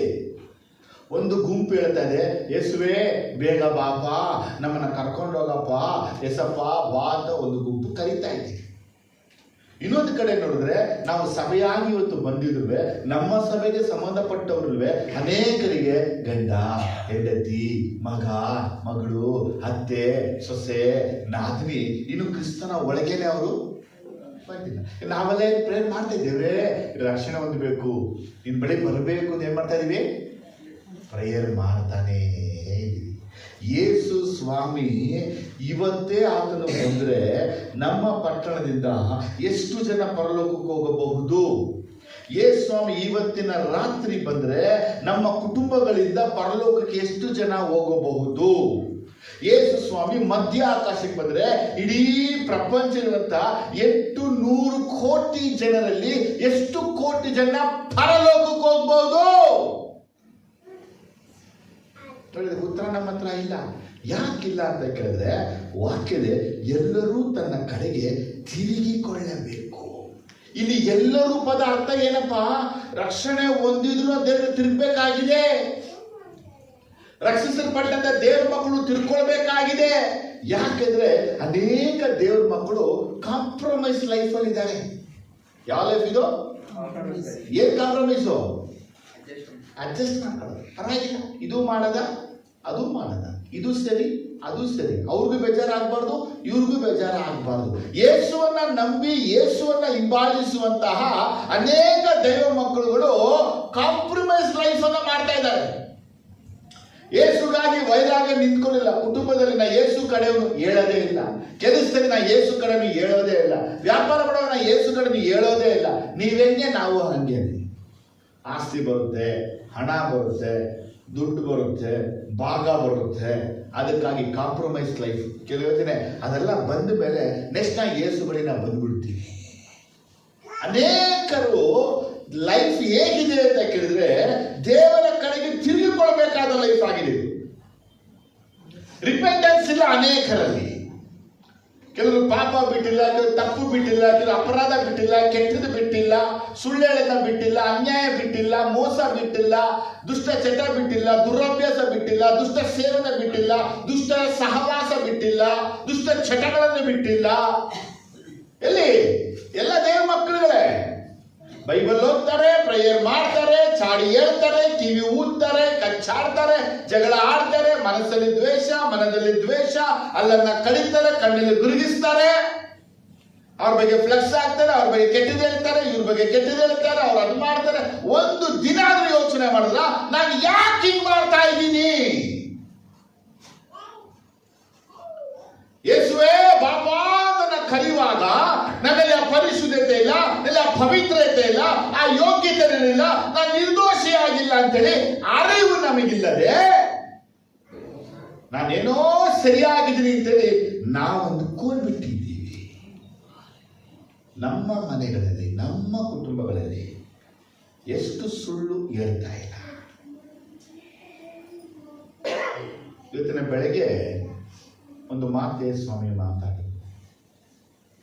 ಇದನ್ನ 2 ವರ್ಷ ಹಿಂದೆ ಮಾತಾಡಿದ್ರು. ಇವತ್ತೊಂದು ವಿಷಯನ ಮಾತಾಡಿದ್ರು. 2 ವರ್ಷ ಹಿಂದೆ ಏನನ್ನ ಹೇಳಿದ್ರು, ತಿರ್ಗಿ ಅದೇ ಮಾತು ಇವತ್ತನ್ನ ಹೇಳಿದ್ರು. ನಾನು ಯೋಚಿಸ್ತಾ ಇದ್ದೆ, ನಿನ್ನ ಕುರಿತು ಇವರ ಮನಸ್ಸಲ್ಲಿ ಒಂದು ವಿಷಯ ಇದೆ. ನನ್ನ ಕುರಿತು ಅವ್ರ ಮನಸ್ಸಲ್ಲಿ ಒಂದು ವಿಷಯ ಇದೆ. ಅವ್ರು ಅನ್ಕೊಂಡಿರೋದು ನೀನೇ ಮಾಡಿರೋದು, ನೀನೇ ಅಂತ ಅನ್ಕೊಂಡ್ಬಿಟ್ಟು ಅವ್ರು ನಿನ್ನ ದ್ವೇಷಿಸುತ್ತಾ ನೀನು ಮಾಡುವ ಎಲ್ಲಾ ಕೆಲಸಗಳಿಗೆ ನಿನಗೆ ಶತ್ರುವಾಗಿ ನಿಂತ್ಕೊಂಡವ್ರೆ. ನಾನು ಕೇಳಿದೆ, ಯೇಸು ಪರಿಶುದ್ಧಾತ್ಮ ದೇವರು, ಏನ್ ವಿಷಯ ಅದು? ಏನ್ ವಿಷಯ? ಇವತ್ತು ನಿಮ್ಮೊಳಗೇನೆ ಅಷ್ಟೇನೆ, ನಿಮ್ ಮನಸ್ಸಲ್ಲಿ ಅನಿಸ್ತು, ನಿಮ್ಗೆ ತೋಚಿತು, ಇದು ಇವರೇ ಹೇಳಿದ್ದು, ಇದು ಇವರೇ ಮಾಡಿದ್ದು, ಇವರೇ ಹೋಗಿರೋದು, ಇವ್ರದೇ ಅಂತೇಳಿ. ನಾನು ಕೇಳೋ ಪ್ರಶ್ನೆ ಅಂದ್ರೆ, ಇದು ನಿಮಗೆ ದೇವರ ಆತ್ಮ ತಿಳಿಸಿದ್ನಾ? ನಿಮ್ಮ ಸ್ವಕಲ್ಪನೆಗಳ ನಿಮಿತ್ತವಾಗಿ ಅವ್ರ ಮೇಲೆ ದ್ವೇಷ, ನಿಮ್ಮ ಸ್ವಕಲ್ಪನೆ ನಿಮಿತ್ತವಾಗಿ ಮನಸ್ತಾಪ, ಸ್ವಕಲ್ಪನೆ ನಿಮಿತ್ತವಾಗಿ ಕ್ರಿಸ್ತನಿಂದ ಬಿಟ್ಟು ದೂರ ಹೋಗ್ತಾ ಇದ್ದೀರಾ? ಹೇಳುವಂತ ಸತ್ಯ ಏನ್ ಗೊತ್ತಾ? ಎಷ್ಟೋ ವಿಷಯ ನಮ್ಗೆ ಗೊತ್ತೇ ಇರಲ್ಲ. ನಮ್ಮ ಆತ್ಮ ನಮಗೆ ಸುಳ್ಳು ಹೇಳ್ಬಿಡುತ್ತೆ, ನಮ್ಮ ಹೃದಯನೇ ನಮಗೆ ಸುಳ್ಳು ಹೇಳ್ಬಿಡುತ್ತೆ, ನಮ್ಮ ಮನಸ್ಸಾಕ್ಷಿ ನಮಗೆ ಸುಳ್ಳು ಹೇಳ್ಬಿಡುತ್ತೆ, ನಮ್ಮ ಜೊತೆ ನಮಗೆ ಸುಳ್ಳು ಹೇಳ್ಬಿಡ್ತಾರೆ. ಅದನ್ನ ಕೇಳಿ, ಅದನ್ನ ತಿಳ್ಕೊಂಡು, ಅದನ್ನ ನಾವು ನಂಬಿಡ್ತೀವಿ. ನಂಬಿದ್ಮೇಲೆ ಏನ್ ಮಾಡ್ತೀವಿ ಗೊತ್ತಾ? ನಮ್ಮ ನಡೆ, ನಮ್ಮ ನುಡಿ, ನಮ್ಮ ಮಾತು ಎಲ್ಲ ಏನಾಗೋಯ್ತು? ಇವಾಗ ಯೋಚನೆ ಮಾಡಿ, ಯೇಸು ಕ್ರಿಸ್ತನು ಮಧ್ಯಾಕಾಶಕ್ಕೆ ಬಂದ್ರೆ ಪರಲೋಕಕ್ಕೆ ನಾವು ಹೋಗ್ತೀವ? ಅದಕ್ಕೆ ವಾಕ್ಯ ಹೇಳ್ತಾರೆ, ಎಲ್ಲರೂ ದೇವರ ಕಡೆಗೆ ತಿರುಗಬೇಕನ್ನಕ್ಕಾಗಿ ಆತನು ದೀರ್ಘ ಶಾಂತಿ ಉಳ್ಳವನಾಗಿದ್ದಾನೆ. ಜೋರಾಗಿ ಆಮೇಲೆ ನಿಮ್ಮ ಡ್ಯಾಡಿ ಸೇವೆ ಆಗಬೇಕು, ನಿಮ್ಮ ಮಮ್ಮಿ ಸೇವೆ ಆಗಬೇಕು, ನಿಮ್ಮ ವೈಫ್ ಸೇವೆ ಆಗಬೇಕು, ನಿಮ್ಮ ಚಿಲ್ಡ್ರನ್ ಸೇವೆ ಆಗಬೇಕು. ಅವ್ರೆಲ್ಲ ಯಾವ ಸೇವೆ ಆಗೋದು? ಅವ್ರ ಮುಂದೆ ನನ್ನ ನಡತೆ, ನಮ್ಮ ಮಾತು, ನಮ್ಮ ಕ್ರಿಯೆ, ನಮ್ಮ ಕಾರ್ಯವೇ ಸರಿಗಿಲ್ಲ ಅಂದ್ರೆ ಅವರು ರಕ್ಷಣೆ ಎಲ್ಲಿಂದ ಹೊಂದ್ತಾರೆ? ಬರೀ ಕದಗಳು ಮಾತ್ರ ಇಡಬೇಕಾಗಿದೆ ಸಮಯ, ಸೈತಾನಿನ ಸಮಯ ಸ್ವಲ್ಪ ಅಂತ ಗೊತ್ತು. ನಾವೇನ್ ಮಾಡ್ತಾ ಇದ್ದೀವಿ ಅಂತ ಹೇಳಿದ್ರೆ, ಅವ್ರ ಮೇಲೆ ನಿಷ್ಠುರ, ಇವ್ರ ಮೇಲೆ ನಿಷ್ಠುರ, ಅವ್ರ ಹತ್ರ ಮಾತಾಡಲ್ಲ, ಇವ್ರ ಜೊತೆ ಮಾತಾಡಲ್ಲ, ಅವ್ರ ಕಂಡ್ರೆ ಆಗಲ್ಲ, ಇವ್ರ ಕಂಡ್ರೆ ಆಗಲ್ಲ. ಅದು ಬೇಡಿಯಪ್ಪ. ಸ್ಪಿರಿಚುವಲ್ ಸಾಂಗ್ಸ್ ಎಷ್ಟೋ ಬರುತ್ತೆ ಯೂಟ್ಯೂಬಲ್ಲಿ, ಬರುತ್ತಾ ಬರಲ್ವಾ? ಕೆಲವು ನಿಮ್ಗೆ ಇಷ್ಟನೇ ಆಗಲ್ಲ. ಅವ್ರು ನಿಮ್ಗೆ ಏನ್ ಮಾಡಿದ್ರು? ನನಗಿವ್ರು ಇಷ್ಟ ಅಲ್ಲ ಕರೆಕ್ಟ್. ಅವ್ರು ನಿಮ್ಗೆ ಏನಪ್ಪ ಮಾಡಿದ್ರು? ನಿಮಗೆ ಇಷ್ಟ ಇಲ್ಲ ಅನ್ನಕ್ಕೆ ಒಂದೇ ಒಂದು ಕಾರಣಕ್ಕೆ ನೀವು ಅವ್ರ ಹಾಡನ್ನ ಕೇಳಲ್ಲ. ಎಲ್ಲ ವಿಷಯ ಏನಪ್ಪ ಅಂದ್ರೆ, ನೀವು ಅದನ್ನ ಇನ್ನೊಬ್ರು ಹೇಳ್ತೀರಾ, ನನಗೆ ಇಷ್ಟ ಇಲ್ಲ ಹಾಡು ನೋಡೋಕ್ಕೆ. ಅವ್ರಿಗೂ ನಿಮಗೂ ಮಾತಿಲ್ಲ, ಅವ್ರಿಗೂ ನಿಮಗೂ ಸಂಬಂಧ ಇಲ್ಲ, ಅವ್ರಿಗೂ ನಿಮಗೂ ಒಡನಾಟ ಇಲ್ಲ, ಆದ್ರೆ ನಿಮ್ಗೆ ಅವ್ರ ಇಷ್ಟನೇ. ಇದು ನಿನ್ನ ಒಳಗಡೆ ಈ ಬೀಜ ಬಿತ್ತಿರೋದು ಯಾರು? ಅವ್ರು ಯಾರ ಹಾಡನ್ನ ಆಡ್ತಾ ಇದ್ದಾರೆ, ಅವ್ರು ಯಾರನ್ನ ಮಹಿಮೆ ಪಡಿಸ್ತಾ ಇದ್ದಾರೆ, ಯಾರನ್ನ ಗೌರವ ಪಡಿಸಿದ್ರೆ ಎಲ್ಲ ಯೇಸು ಸ್ವಾಮಿನ ಮಹಿಮೆ ಪಡಿಸ್ತಾ ಇರೋದು. ಆದ್ರೆ ನಿಮಗೆ ಇದು ಆಗ್ತಾ ಇಲ್ಲ ಅಂತಾರಲ್ವಾ, ಒಳಗಡೆ ದುಷ್ಟಾತ್ಮ ವಾಸ ಮಾಡ್ತಾ ಅದೇ. ಕರೆಕ್ಷನ್ ಮಾಡ್ಕೊಳ್ಳೋಣವಾ? ಆಮೇಲೆ ಹೇಳಿ, ನಮ್ಮ ಸರಿಪಡಿಸ್ಕೊಳ್ಳೋಣವಾ? ನಾವು ಇದಾಗಿರೋದ ನಮ್ಮನ್ನು ಸರಿಪಡಿಸ್ಕೊಳ್ಳೋಣ. ನಮ್ಮ ಹೃದಯದಲ್ಲಿ ಯಾರ ಮೇಲೆ ಕೆಟ್ಟದಿರಬಾರ್ದು.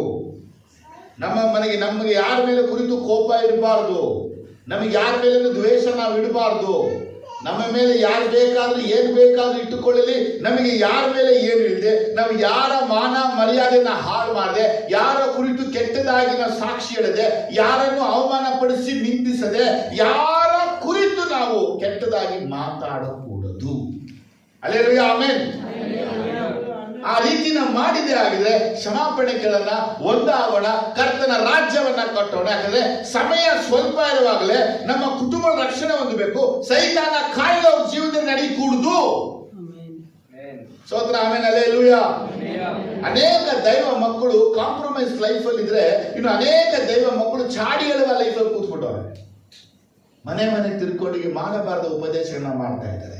ಅನೇಕ ಸೇವಕರುಗಳು ಮಾಡ್ತಾರೆ, ವಿಶ್ವಾಸಿಗಳು ಇದೇ ಮಾಡ್ತಾರೆ. ಹೋಗಿ ಚಾಡಿಗಳನ್ನ ಹೇಳೋದು. ಇವ್ರಿಂಗೆ ಅವ್ರಂಗೆ ಅವ್ರ ರೀತಿ. ನಾವೆಲ್ಲ ದೇವರ ಆತ್ಮನಿಂದ ನಡೆಸಲ್ಪಡುವರು ಆಗಿದ್ರುವೆ ಮನುಷ್ಯ ಮಾತನ್ನ ಯಾಕೆ ನಂಬ್ತೀವಿ? ದೇವರ ಬಳಿ ಹೋಗಿ ನಾವು ಕೇಳ್ಬೇಕಲ್ವಾ? ಕಡೆಯ ದಿನಗಳಲ್ಲಿ ಕಿವಿ ಊದೋರು, ಚಾಡಿ ಹೇಳೋರು ಹೆಚ್ಚು. ಇವ್ರನ್ನ ಎಬ್ಸಿರೋದು ಯಾರು ಗೊತ್ತಾ?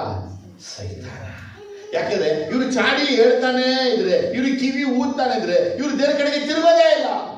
ಒಂದು ಗುಂಪು ಕಾಂಪ್ರಮೈಸ್ ಗುಂಪು, ಅವ್ರು ಕಾಂಪ್ರಮೈಸ್ ಆಗ್ತಾನೆ ಇರ್ತಾರೆ, ದೇವರ ಕಡೆಗೆ ತಿರುಗಲ್ಲ. ಸೆಕೆಂಡ್ ಗುಂಪು ಅದು ಕಿವಿ ಊದು ಚಾಡಿ ಹಿಂದೆ ಹೋಗಿ ಅವ್ರ ಬಗ್ಗೆ ಕೆಟ್ಟ ಹಾಗೆ ಹೇಳೋದು, ಅವ್ರ ಜೊತೆ ಕೂರೋದು, ಅವ್ರ ಜೊತೆ ತಿನ್ನೋದು, ಅವ್ರ ಜೊತೆ ಸುತ್ತಾಡೋದು, ಅವ್ರ ಬಗ್ಗೆನೇ ಮಾತಾಡೋದು. ಅನ್ಯ ಜನರಲ್ಲ, ದೈವ ಮಕ್ಕಳು. Hallelujah, amen, hallelujah, amen. ನೀವು ಯಾರ ಕುರಿತಾಗಿ ಚಾಡಿಗಳನ್ನ ಹೇಳಿ ಕಿವಿಯನ್ನ ಊದಿ ಅವ್ರ ಮನೆ, ಅವ್ರ ಕುಟುಂಬ, ಅವ್ರ ಮನಸ್ಸು, ಹೃದಯವನ್ನ ಕೆಡಿಸಿದೆ ಆಗಿದ್ರೆ ಒಂದು ಕ್ಷಮಾಪಣೆ ಕೇಳ್ಬಿಡಿ, ಶ್ರಮಿಸ್ಬಿಡಿ. ಒಂದು ವೇಳೆ ನೀವು ಇರುವಂತರಿಗೆ ನನ್ನಿಂದ ನಿಮಗೆ ನೋವಾಗಿದ್ರೆ, ನನ್ನಿಂದ ನಿಮಗೆ ಬೇಜಾರಾಗಿದ್ರೆ, ಅದ್ರ ಜೊತೆ ಮಾತಾಡಿ ಸಮಾಧಾನ ನಾವಾಗ್ಬಿಡೋಣ. ಅದನ್ನ ಬಿಟ್ಟು ಮನಸ್ಸಲ್ಲಿ ಇಟ್ಟುಕೊಂಡು ಅದು ಇರುವ ದಿನ ತನಕ ಯಾರಷ್ಟು ಬಂದುಬಿಟ್ರೆ ನೀವು ಹೋಗಲ್ಲ, ನಾವು ಹೊರಟೋಗ್ಬಿಡ್ತೀನಿ. ನನ್ನ ಹೃದಯ ಇಲ್ಲ, ನಿಮ್ಮ ಹೃದಯ ಕ್ಲಿಯರ್ ಆಗಿರ್ಬೇಕು. ನನ್ನ ಮನಸ್ಸು ಕ್ಲಿಯರ್ ಆಗಿದೆ, ನಿಮ್ಮ ಮನಸ್ಸು ಕ್ಲಿಯರ್ ಆಗಿರ್ಬೇಕು. ನನ್ನ ಆತ್ಮಸಾಕ್ಷಿ ಶುದ್ಧವಾಗಿದೆ, ನಿಮ್ಮ ಆತ್ಮಸಾಕ್ಷಿ ಶುದ್ಧವಾಗಿರ್ಬೇಕು. ಆಮೇಲೆ ದಟ್ ಯಾರ ಮೇಲೆ ಯಾರ ಕುರಿತು ಹೇಳ್ಬೇಡಿ. ಹಂಗೆ ಹೇಳಿದೆ ಆಗಿರೋ ಕ್ಷಮಾಪಣೆ ಕೇಳ್ಬಿಡಿ, ತಪ್ಪಾಗಿರ್ತು ಮನ್ನಿಸ್ಬಿಡಿ. ಅದು ಯಾವುದೋ ಒಂದು ಕಾರ್ಯ, ಯಾವುದೋ ಮನಸ್ಸು, ಯಾವುದೋ ವಿಷಯ ನಿಮ್ಮ ಮನಸ್ಸಿಗೆ ನೋವಾಗಿದ್ರೆ ಅವ್ರ ಜೊತೆ ಕರೀರಿ, ಮಾತಾಡಿ. ನೀವು ಹೇಳಿದ ಮಾತು ನಂಗೆ ತುಂಬಾ ನೋವಾಯ್ತು, ಯಾಕೋ ನೋವು ನಿಮಿತ್ತ ನಿಮ್ಮ ಶಂಸಕ್ಕೆ ಆಗ್ತಾ ಇಲ್ಲ, ನಾನು ಸ್ವಲ್ಪ ಟೈಮ್ ಕೊಡಿ, ಕ್ಷಮಿಸ್ತೀವಿ. ನಮ್ಮ ಜನ ಎಂಥ ಜನ ಗೊತ್ತಾ? ಆ ರೀತಿ ಹೇಳ್ಬಿಟ್ರೆ ಅದಕ್ಕೊಂದು ಸಾಕ್ಷಿ ಹೇಳ್ಬಿಡ್ತಾರೆ. ಅದೇನೋ ದೊಡ್ಡ ಸಾಕ್ಷಿ. ಹಲೋ, ಸಾಕ್ಷಿ ಹೇಳಕ್ಕೆ ಕರೀತಾ ಇಲ್ಲ, ದೇವರ ಕಡೆಗೆ ತಿರುಗಿಕೊಳ್ಳಕ್ಕಾಗಿ ನಾನು ಕರೀತಾ ಇದ್ದೇನೆ. ನೀವು ನಿಮ್ಮ ಹೆಂಡತಿ ಕುರಿತೇ ಹೋಗಿ ಪಕ್ಕದ ಮೇಲೆ ಚಾಡಿ ಹೇಳಿದಿರ? ನಿಮ್ಮ ಗಂಡನ ಕುರಿತೇ ಹೋಗಿ ಪಕ್ಕದ ಮೇಲೆ ಚಾಡಿ ಹೇಳಿದಿರ? ನಿಮ್ಮ ಮಕ್ಕಳ ಕುರಿತೇ ಪಕ್ಕದ ಮನೆಗೆ ಚಾಡಿ ಹೇಳಿದಿರ ಅಂದಮೇಲೆ ನೀವು ದೇವರ ಕಡೆಗೆ ತಿರುಗಬೇಕು. ದೇವರಿಗೆ ಭಯಪಡಿ. ನಿಮ್ಮ ತಂದೆ ಕುರಿತು, ತಾಯಿ ಕುರಿತು ಹೋಗಿ ಹೊರಗಡೆ ಏನನ್ನ ಹೇಳಿದ್ದೀರಾ? ನಿಮ್ಮ ಅಕ್ಕ ಕುರಿತು, ತಂಗಿ ಕುರಿತು ಹೊರಗಡೆ ಹೋಗಿ ಏನನ್ನ ಹೇಳಿದ್ದೀರಾ? ನೀವು ಏನಿಗೆಲ್ಲ ಮರ್ತಿರ್ಬೋದು, ಅದಕ್ಕೆ ದೇವರು ಅದನ್ನ ಮರ್ತಿಲ್ಲ, ಅದನ್ನ ಬರೆದಿದ್ದಾನೆ. ಕಾಯ್ತಾನೆ ಏಸಪ್ಪ, ದೇವ್ರ ತಿರ್ಕೊ, ನನ್ನ ಕಡೆ ತಿರ್ಕಪ್ಪ. ಕೆಲವರು ನಮ್ಮ ಅಮ್ಮ ಸರಿನೇ ಇಲ್ಲ, ನಮ್ಮ ಅಪ್ಪ ಸರಿನೇ ಇಲ್ಲ, ನಮ್ಮ ಅಮ್ಮನ ಪ್ರೀತಿನೇ ಇಲ್ಲ, ನಮ್ಮ ಅಪ್ಪನ ಮೇಲೆ ಪ್ರೀತಿನೇ ಇಲ್ಲ, ನಮ್ಗೇನು ಕೊಡಲ್ಲ, ನಮ್ಗೇನು ಮಾಡಲ್ಲ, ನಾವು ದುಡ್ದೇ ಎಲ್ಲ ಮಾಡ್ಕೊಡು. ಈ ದುಡ್ದೇ ಎಲ್ಲ ಮಾಡ್ತೇದೆಪ್ಪ, ದುಡಿಯಕ್ಕೆ ಎಲ್ಲ ಹಾಕಿದ್ರಲ್ಲ ಬೀಜ, ಅದೇ ಅಲ್ಲಿಂದ ಬಂತು. ಇವತ್ತು ಕೆಲ್ಸಕ್ಕೆ ಹೋಗ್ತೀವಲ್ಲ, ಈ ಕೆಲ್ಸಕ್ಕೆ ಹೋಗಕ್ಕೆ ಅಡಿಪಾಯ ಆಗ್ದವ್ರು ಯಾರು? ಆ ತಾಯಿ, ಆ ತಂದೆನೇ. ನಿಮ್ಮ ತಂದೆ ತಾಯಿಗೆ ನೀವು ನೋವು ಮಾಡಿದ್ರೆ, ನಿಮ್ಮ ಒಡ ಹುಟ್ಟಿದವರಿಗೆ ನೋವು ಮಾಡಿದ್ರೆ, ನಿಮ್ಮ ಅಕ್ಕ ತಂಗಿಗೆ ನೋವು ಮಾಡಿದ್ರೆ, ಈ ಸಭೆಲಿರುವಂಥವರಿಗೆ ನೋವು ಮಾಡಿದ್ರೆ ಸಮಾಧಾನ ಆಗಿ ದೇವರ ಕೈ ಮುಗಿ ಕೇಳ್ಕೊತೀನಿ, ಸಮಾಧಾನ ಆಗಿ. ಯೇಸು ಕ್ರಿಸ್ತನ ಮಧ್ಯಾಕಾಶಕ್ಕೆ ಬಂದರೆ ಪರಲೋಕಕ್ಕೆ ಹೋಗಲ್ಲ. ಅವನಿಗಿರುವಂತ ಸಮಯ ಸ್ವಲ್ಪ ಅನ್ನಕ್ಕಾಗಿನೇ ಅವನ ಕೆಟ್ಟತನ ನಿಮ್ಮೊಳಗೆ ಬಿತ್ತಾ ಇದ್ದಾನೆ. ನೀವು ಎಲ್ಲಿ ತನಕ ರಿಪೆಂಟ್ ಆಗಲ್ಲ ಯೇಸು ಅಲ್ಲಿ ತನಕ ಬರಲ್ಲ. ನೀ ಎಲ್ಲಿ ತನಕ ಬದಲಾವಣೆ ಆಗಲ್ಲ ಯೇಸು ಅಲ್ಲಿ ತನಕ ಬರಲ್ಲ. ಅದಕ್ಕೆ ಸೈತನ ಟ್ರಿಕ್ಸ್ ಏನಪ್ಪ ಅಂದ್ರೆ ನಿನ್ನ ಪಾಪದಲ್ಲಿ ಬೆಳೆಸಿ, ಶಾಪದಲ್ಲಿ ಬೆಳೆಸಿ, ಕೆಟ್ಟದಲ್ಲಿ ಬೆಳೆಸಿ, ಮೋಸದಲ್ಲಿ ಬೆಳೆಸ್ಬಿಟ್ಟು ನಿನ್ನ ಕೂರಿಸ್ಬಿಟ್ಟವನೇ. ನಾನು ಎದ್ದೇಳಲ್ಲ, ಯೇಸು ಬರಲ್ಲ. ಹೆಸರಿಗೆ ಅರ್ಥ ಆಗ್ತಾ ಇದೆ. ಜೋರಾಗಿ ಹೇಳಿ amen hallelujah, amen hallelujah, amen hallelujah. ದೇವ ಮಕ್ಕಳು ಗಮನಿಸಬೇಕು. ನಿನ್ನಿಂದ ಒಂದು ಕುಟುಂಬ ಒಡೆಯಲ್ಪಟ್ಟಿದೆ ಅಂದ್ರೆ ಆ ಕುಟುಂಬ ಒಡೆದೋದ ನಿಮಿತ್ತವಾಗಿ ಆ ಕುಟುಂಬದ ವೇದನೆ, ಆ ಕುಟುಂಬದ ಕಣ್ಣೀರಿಗೆ ದೇವರು ನ್ಯಾಯ ವಿಚಾರಿಸಿದ್ರೆ ನಿನ್ ಕಥೆ ಏನು? ನಿನ್ನಿಂದ ಒಬ್ಬ ವ್ಯಕ್ತಿ ಮನನೊಂದು ಹೋಗಿದ್ರೆ ದೇವರ ನ್ಯಾಯ ವಿಚಾರಿಸಿದ್ರೆ ನಿನ್ನ ಕಥೆ ಏನು? ದಯವಿಟ್ಟು ನಿಮ್ಮ ಹೃದಯವನ್ನ ಶುದ್ಧ ಮಾಡ್ಕೊಳ್ಳಿ, ನಿಮ್ಮ ಮನಸ್ಸನ್ನ ಶುದ್ಧ ಮಾಡ್ಕೊಳ್ಳಿ, ನಿಮ್ಮ ಮನೆಯನ್ನ ಶುದ್ಧ ಮಾಡ್ಕೊಳ್ಳಿ. ಯೇಸಪ್ಪನ ಬರುವಿಕೆಗೆ ಸಿದ್ಧವಾಗಿ. ಸೈತಾನ ಸ್ವಲ್ಪ ಸಮಯ ಅಂತ ತಿಳಿದು ಏನ್ ಮಾಡ್ತಾ ಇದ್ದಾನೆ ಗೊತ್ತಾ? ಅವನು ಮಾಡ್ತಿರುವಂತ ಕಾರ್ಯ ಸಭೆಗಳನ್ನ ಕೆಡಿಸ್ತಾ ಇದ್ದಾನೆ, ವಿಶ್ವಾಸಿಗಳನ್ನ ಕೆಡಿಸ್ತಾ ಇದ್ದಾನೆ, ಸೇವಕರನ್ನ ಕೆಡಿಸ್ತಾ ಇದ್ದಾನೆ. ಅವನ ಮೂರನೇ ಮುಖ್ಯ ದೊಡ್ಡ ತಂತ್ರ ಸುಳ್ಳು ಬೋಧನೆಗಳು. ಏನ್ ಹೇಳ್ತೀರಾ? ಏನ್ ಹೇಳ್ತೀರಾ? ಸುಳ್ಳು ಬೋಧನೆಗಳು, ಸುಳ್ಳು ಪ್ರವಾದನೆಗಳು, ಸುಳ್ಳು ಪ್ರಕಟಣೆಗಳು, ಸುಳ್ಳು ದರ್ಶನಗಳು, ಸುಳ್ಳು ಕನಸುಗಳು, ಸುಳ್ಳಾದ ವಿಷಯಗಳು. ಸೈತಾನ ಆದಿಯಿಂದಲೂ ಅವಳಿಗೆ ಸುಳ್ಳು ಹೇಳ್ಕೊಂಡೇ ಬಂದಿದ್ದು. ಅಂತ್ಯ ದಿನದಲ್ಲೂ ಜನರನ್ನ ವಂಚಿಸಿ, ಏಮಾರಿಸಿ, ಮರಳುಗೊಳಿಸ್ತಾ ಇದ್ದಾನೆ ಸುಳ್ಳಿನ ನಿಮಿತ್ತವಾಗಿ. ಎಷ್ಟೋ ಸಭೆಗಳು ಸುಳ್ಳಲ್ಲಿ ಮುಳುಗೋಗ್ಬಿಟ್ಟಿದೆ. ಇವತ್ತಿನ ಬೆಳಗ್ಗೆ ಸಭೆಗೆ ಬಂದಾಗ ಯೇಸು ಸ್ವಾಮಿ ನನಗೆ ತೋರಿಸೋ ವಿಷಯ ಅಂದರೆ, ಒಬ್ಬ ದೇವದೂತನ ನೋಡಿದೆ. ಆತನು ಬಿಳಿ ಅಂಗಿಯನ್ನು ಧರಿಸಿಕೊಂಡು, ಕೆಂಪು ಕಿರೀಟವನ್ನು ಧರಿಸಿಕೊಂಡು, ಚಿನ್ನದ ಒಂದು ಕೋಲನ್ನ ಹಿಡಿದುಕೊಂಡವನಾಗಿದ್ದ. ಆತ ಬಂದು ನಿಂತಾಗ ನಾನು ಕೇಳಿದೆ, ಸ್ವಾಮಿ ಏನು ಹೇಳಕ್ಕಾಗಿ ನೀವು ಬಂದಿದ್ದೀರಾ? ಆತ ಹೇಳಿದ್ದು, ಪ್ರಕಟಣೆ 13:7 ಇದಲ್ಲದೆ ದೇವ ಜನರ ಮೇಲೆ ಯುದ್ಧ ಮಾಡಿ ಅವರನ್ನು ಜಯಿಸುವುದಕ್ಕೆ ಅದಕ್ಕೆ ಅಧಿಕಾರ ಕೊಡಲ್ಪಟ್ಟಿತು. ಮತ್ತು ಸಕಲ ಕುಲ, ಪ್ರಜೆ, ಭಾಷೆ, ಜನಾಂಗಗಳ ಮೇಲೆ ಅದಕ್ಕೆ ಅಧಿಕಾರವು ಕೊಡಲ್ಪಟ್ಟಿತು. ನೋಡಿದ್ರ? ಆ ದೇವದೂತ ನನಗೆ ಹೇಳಿದ ಮಾತೇನೆಂದರೆ, ದೇವ ಜನರ ಮೇಲೆ ಯುದ್ಧ ಮಾಡಿ ಜಯಿಸುವುದಕ್ಕೆ ಅದಕ್ಕೆ ಅಧಿಕಾರ ಕೊಡಲ್ಪಟ್ಟಿದೆ. ನೋಡಿ, ಅದೇ ವಾಕ್ಯ 8 ಕೊಡುತ್ತೆ. 8ರಲ್ಲಿ ಜಗದುತ್ಪತ್ತಿಗೆ ಮೊದಲೇ ಕೊಯ್ಯಲ್ಪಟ್ಟ ಕುರಿಯಾದಾತನ ಬಳಿಯಲ್ಲಿರುವ ಜೀವಬಾಧ್ಯರ ಪಟ್ಟಿಯಲ್ಲಿ ಯಾರ್ಯಾರ ಹೆಸರುಗಳು ಬರೆದಿರುವುದಿಲ್ಲವೋ ಆ ಭೂ ನಿವಾಸಿಗಳೆಲ್ಲರೂ ಅದಕ್ಕೆ ನಮಸ್ಕಾರ ಮಾಡುವರು. ನೋಡಿ, ಹಾಗಾದ್ರೆ ಆಂಟಿ ಕ್ರೈಸ್ಟ್ ಏನ್ ಮಾಡ್ತಾ ಇದ್ದಾನೆ? ಯುದ್ಧ ಮಾಡ್ತಾನೆ, ಜಯವನ್ನ ಹೊಂದ್ಕೋತಾನೆ. ಯಾರ ಮೇಲೆ? ಸಕಲ ಕುಲ, ಭಾಷೆ, ಜನಾಂಗದವರ ಮೇಲೆ. ಅವ್ನಿಗೆ ಏನ್ ಕೊಡಲ್ಪಟ್ಟಿದೆ? ಅಧಿಕಾರ. ಆ ದೇವರ ಮಕ್ಕಳು ಏನ್ ಮಾಡಬಾರ್ದು? ಅವನ ಅಧಿಕಾರಕ್ಕೆ ಒಳಗಾಗಬಾರ್ದು.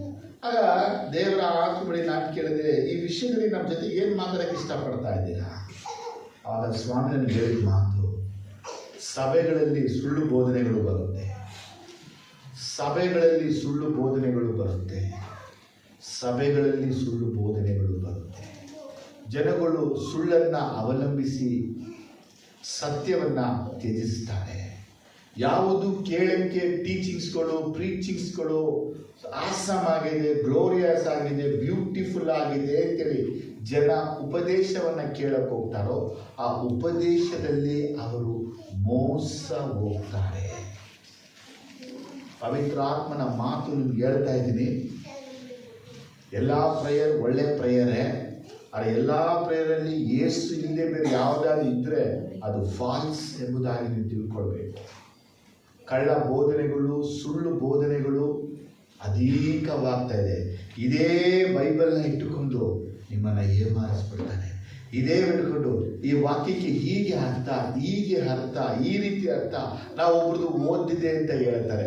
ಎಲ್ಲಾದ್ರೂ ಓದಿರಲಿ, ನಮಗೆ ಈ ಬೈಬಲಲ್ಲಿ ಅರ್ಥ ನಮಗೆ ಬೇಕಾಗಿಲ್ಲ, ಇರುವ ವಾಕ್ಯ ನಮಗೆ ಬೇಕು ಅಂತ ಹೇಳಿ. ಸ್ತೋತ್ರ ಹಲ್ಲೆಲೂಯಾ ಅಂತೇಳಿ ಏನೇಳಿ ಇಲ್ಲಿ ವಾಕ್ಯ ಏನಿದೆ, ವಾಕ್ಯ ಹೇಳಿ ಸಾಕು. ವಾಕ್ಯದ ಅರ್ಥ ನಮಗೆ ಬೇಡ. ನಮ್ಗೆ ಯಾವಾಗ ವಾಕ್ಯದ ಅರ್ಥ ಬೇಕಂತೀವೋ ಆಗ ಅವರು ಕಲ್ಪನೆ ವಿಷಯವನ್ನು ಹೇಳಿ ಮೋಸಕರವಾದ ತತ್ವೋಪದೇಶವನ್ನ ಮಾಡಿ ನಮ್ಮ ಒಂದು ಸ್ವತಂತ್ರವನ್ನು ಅವರು ಕಿತ್ಕೊಳ್ತಾರೆ. ನಾನು ಹೇಳಿದಂತ ಮಾತ ದೇವದೂತ ಬಾಗಿಲಲ್ಲಿ ನಿಂತು ಹೇಳಿದಂತ ಮಾತು ಇರುತ್ತದೆ. ಕಳ್ಳ ಬೋಧನೆ ಬಂತೆ, ಜನ ಮೋಸ ಹೋಗ್ತಾರೆ. ಬಹಳ ದುಃಖ ಆಯ್ತು. ಸ್ವಾಮಿ ಹೇಳ್ತಾ ಇದ್ದಾರಲ್ಲ, ಬೇರೆ ಕಡೆ ಪ್ರೇಯರ್ಗೆ ಹೋಗೋದಾಗಿರ್ಬೋದು, ಇತರ ಪ್ರೇಯರ್ಗೆ ನಿಮ್ಮನ್ನು ಕರೆಯೋದಾಗಿರ್ಬೋದು, ಅದು ಇತರ ಪ್ರೇಯರ್ಗಳನ್ನು ನೀವು ವಾಕ್ಯಗಳನ್ನು ಕೇಳುವಂಥದ್ದೇ ಆಗಿರ್ಬೋದು. ನಿಮ್ಮೊಳಗಿರುವಂಥ ಆತ್ಮ ಅದಕ್ಕೆ ಓಕೆ ಹೇಳ್ತಾ ಇಲ್ಲ ಅಂದರೆ ನೀವು ಕೇಳಬೇಡಿ. ಯಾಕಂದರೆ ನಿಮ್ಮೊಳಗಿರುವ ಪವಿತ್ರ ಆತ್ಮ ಅದಕ್ಕೆ ಅಕ್ಸೆಪ್ಟ್ ಮಾಡೋದೇ ಇಲ್ಲ. ಇದು ಕಳ್ಳ ಬೋಧನೆ, ವಿರೋಧಿಸಿ. ಈ ಮೈಸೂರು ಪಟ್ಟಣದಲ್ಲಿ ಈಗಾಗಲೇ ಬಹಳ ಕಳ್ಳ ಬೋಧನೆಗಳು ಎದ್ಬಿಟ್ಟಿದೆ, ಕಳ್ಳ ಉಪದೇಶಗಳೆಲ್ಲ ಎದ್ಬಿಟ್ಟಿದೆ. ಆ ಸಭೆನೂ ಒಂದು ಸ್ಥಾಪನೆ ಆಗ್ಬಿಟ್ಟಿದೆ ಮೈಸೂರಲ್ಲಿ, ಆಲ್ರೆಡಿ ನಡೀತಾ ಇದೆ. ಆದರೆ ನಾವು ಇದಕ್ಕೆ ವಿರುದ್ಧವಾಗಿ ಪ್ರಾರ್ಥಿಸೋದು ಮಾತ್ರವಲ್ಲದೆ ಜನಗಳನ್ನು ದೇವರ ಕಡೆಗೆ ಯಾಕೆ ಗೊತ್ತಾ? ಜಗತ್ತಿನ ಎಲ್ಲ ಕಡೆ ಕಳ್ಳ ಬೋಧನೆ ನಡೀತಾ ಇದೆ. ಯೇಸು ಕ್ರಿಸ್ತನು ಮಧ್ಯಾಕಾಶಕ್ಕೆ ಬಂದ್ಬಿಟ್ರೆ ರಕ್ಷಿಸಲ್ಪಟ್ಟಂತ ಅನೇಕ ಜನರು ದೇವ ಮಕ್ಕಳುಗಳನ್ನೇ ಮೋಸ ಮಾಡುವರಂತೆ. ರಕ್ಷಿಸಲ್ಪಟ್ಟಂತ ಅನೇಕ ದೇವ ಮಕ್ಕಳುಗಳೇ ರಕ್ಷಣೆಯನ್ನ ಕಳೆದುಕೊಳ್ಳುವರಂತೆ. ಯಾರು? ತಪ್ಪಾದ ಉಪದೇಶಗಳನ್ನ ಕೇಳಿ. ಕೆಲವೊಂದು ಅಮೆರಿಕನ್ ಟೀಚಿಂಗ್ಸ್ ಎಲ್ಲ ನೀವು ಕೇಳ್ಬೋದು. ಆ ಮುದ್ರೆ ಹೊಡೆದ್ಬಿಟ್ರು, ಇಲ್ಲಿ ಮುದ್ರೆ ಮುಗ್ದೋಯ್ತು, ಇಲ್ಲಿ ತುತ್ತಿರಿ ಮುಗ್ದೋಯ್ತು, ಹಾಗೆ ಟೀಚಿಂಗ್ ಮಾಡ್ಬಿಡ್ತಾ ಇದ್ದಾರೆ. ರೆವಲೇಷನ್ ನಾವು ಇರೋದು 2 ಮತ್ತು 3ನೇ ಅಧ್ಯಾಯದಲ್ಲಿ ನಾವಿದ್ದೀವಿ, ತಿಳ್ಕೋಬೇಕು. ಆದರೆ ನಾನು ಕೊರೋನಾ ಟೈಮಲ್ಲಿ ಭಾಳ ಕ್ಲಿಯರ್ ಟೀಚ್ ಮಾಡಿದ್ದೀನಿ ನಿಮಗೆ. 7 ಸಭೆಯ ಕಾಲದಲ್ಲಿ ನಾವು 7ನೇ ಸಭೆ ಕಾಲದಲ್ಲಿ ಇವಾಗ ಇದ್ದೀವಿ. ನಾವು ಲಾಸ್ಟ್ ಸಭೆಯ ಕಾಲದಲ್ಲಿ ನಾವಿದ್ದೀವಿ. ಇನ್ನು 6 ಸಭೆಯ ಕಾಲಗಳು ಮುಗಿದೋಯ್ತು ಅಂತೇಳಿ. ಈಗ ನಾವಿರುವಂಥ ಕಾಲ ಹೇಗಿದ್ರೆ ಆತನು ಕದವನ್ನು ಮುಚ್ಚಬೇಕು, ಆ ಕಾಲದಲ್ಲಿ. ಅದಕ್ಕೆ ಸೈತಾನ ಮಾಡ್ತಾ ಇದ್ದಾನೆ, ಎಲ್ಲ ಕಡೆ ಕಳ್ಳ ಬೋಧನೆಯಿಂದ ತುಂಬಿಸ್ತಾ ಇದ್ದಾನೆ. ನಿಮಗೆ ಕನ್ನಡ ಓದಕ್ಕೆ ಬರದೇ ಇದ್ರೆ ಬರುವಂತರ ಬಳಿ ಹೋಗಿ ವಾಕ್ಯವನ್ನು ಓದಿ ವಾಕ್ಯ ಕೇಳಿ ಸಾಕು. ಇದರ ಆಳ ತಿಳ್ಕೊಳ್ಳುವಂಥ ಅವಶ್ಯಕತೆ ನಿಮಗಿಲ್ಲ. ವಾಕ್ಯ ಕೇಳಿದ್ರೆ ಸಾಕು. ಸತ್ಯ ತಿಳಿದುಕೊಳ್ಳಿರಿ, ಸತ್ಯ ನಿಮ್ಮನ್ನ ಬಿಡುಗಡೆ. ಕೆಲವು ಸಲ ಏನಾಗುತ್ತೆ ಅಂತ ಕೇಳಿದ್ರೆ, ನಾವು ಆಳವಾದ ವಿಷಯಗಳನ್ನು ಪ್ರಸಂಗಿಸುವಾಗ, ಬೋಧಿಸುವಾಗ, ಉಪದೇಶಿಸುವಾಗ ಕೆಲವರಿಗೆ ನಾನು ಈ ರೀತಿಯೇ ಪ್ರಸಂಗ ಮಾಡಬೇಕು. ಯಾವ ರೀತಿ? ಆಗ ನಾನು ಈ ರೀತಿ ಪ್ರಸಂಗ ಮಾಡಬೇಕು ಅಂತೇಳಿ ಇವರೆಲ್ಲ ಏನು ಮಾಡ್ತಿರ್ತಾರೆ, ಹುಡುಕ್ತಾ ಇರ್ತಾರೆ. ಯೂಟ್ಯೂಬಲ್ಲಿ ಆಗಿರೋದು, ಗೂಗಲಲ್ಲಿ ಆಗಿರೋದು ಎಲ್ಲ ಹುಡುಕ್ತಾ ಕೂತಿರುವಾಗ ಯಾವುದೋ ಒಂದು ಸತ್ಯ ಸಿಕ್ಬಿಡುತ್ತೆ ಅವ್ರಿಗೆ. ಕೇಳಕ್ಕೆ ಹೆಂಗಿರುತ್ತೆ, ತುಂಬ ಸ್ಮಾರ್ಟ್ ಆಗಿ ತುಂಬ ಚೆನ್ನಾಗಿರುತ್ತೆ. ಅದನ್ನ ಕೇಳ್ಕೋತಾರೆ, ಅದನ್ನ ಕಲ್ಕೋತಾರೆ, ಅದನ್ನ ಬರ್ಕೋತಾರೆ, ಅದನ್ನ ತಿಳ್ಕೊತಾರೆ, ಅದನ್ನ ಪ್ರಸಂಗನೂ ಮಾಡ್ತಿರ್ತಾರೆ. ಯಾವಾಗ ಪ್ರಸಂಗ ಮಾಡ್ಕೊಂಡು ಮುಂದೆ ಬರ್ತಾ ಇದ್ದಾಗ ಒಂದು ದಿನ ಕ್ಲೀನಾಗಿ ಬಂದ್ಬಿಡುತ್ತೆ, ಫಾಲ್ಸ್ ಆಗಿ ಟೀಚ್ ಮಾಡ್ಬಿಡ್ತಾರೆ. ಗೊತ್ತಾಗಲ್ಲ ಅವನಿಗೆ, ವಿಶ್ವಾಸಿಗಳಿಗೂ ಗೊತ್ತಾಗಲ್ಲ ಇದು ಸುಳ್ಳು. ಯಾಕೆ ಈ ರೀತಿ ಸುಳ್ಳು ಬೋಧನೆ ಮಾಡಿದ್ರು ಇವರು? ನಾನು ಕೇಳಿ ಹೇಳಿ ನಿಷ್ಠುರ ಮಾಡ್ಕೊಳ್ಳೋಕ್ಕೆ ನಾನು ಇಷ್ಟಪಡಲ್ಲ.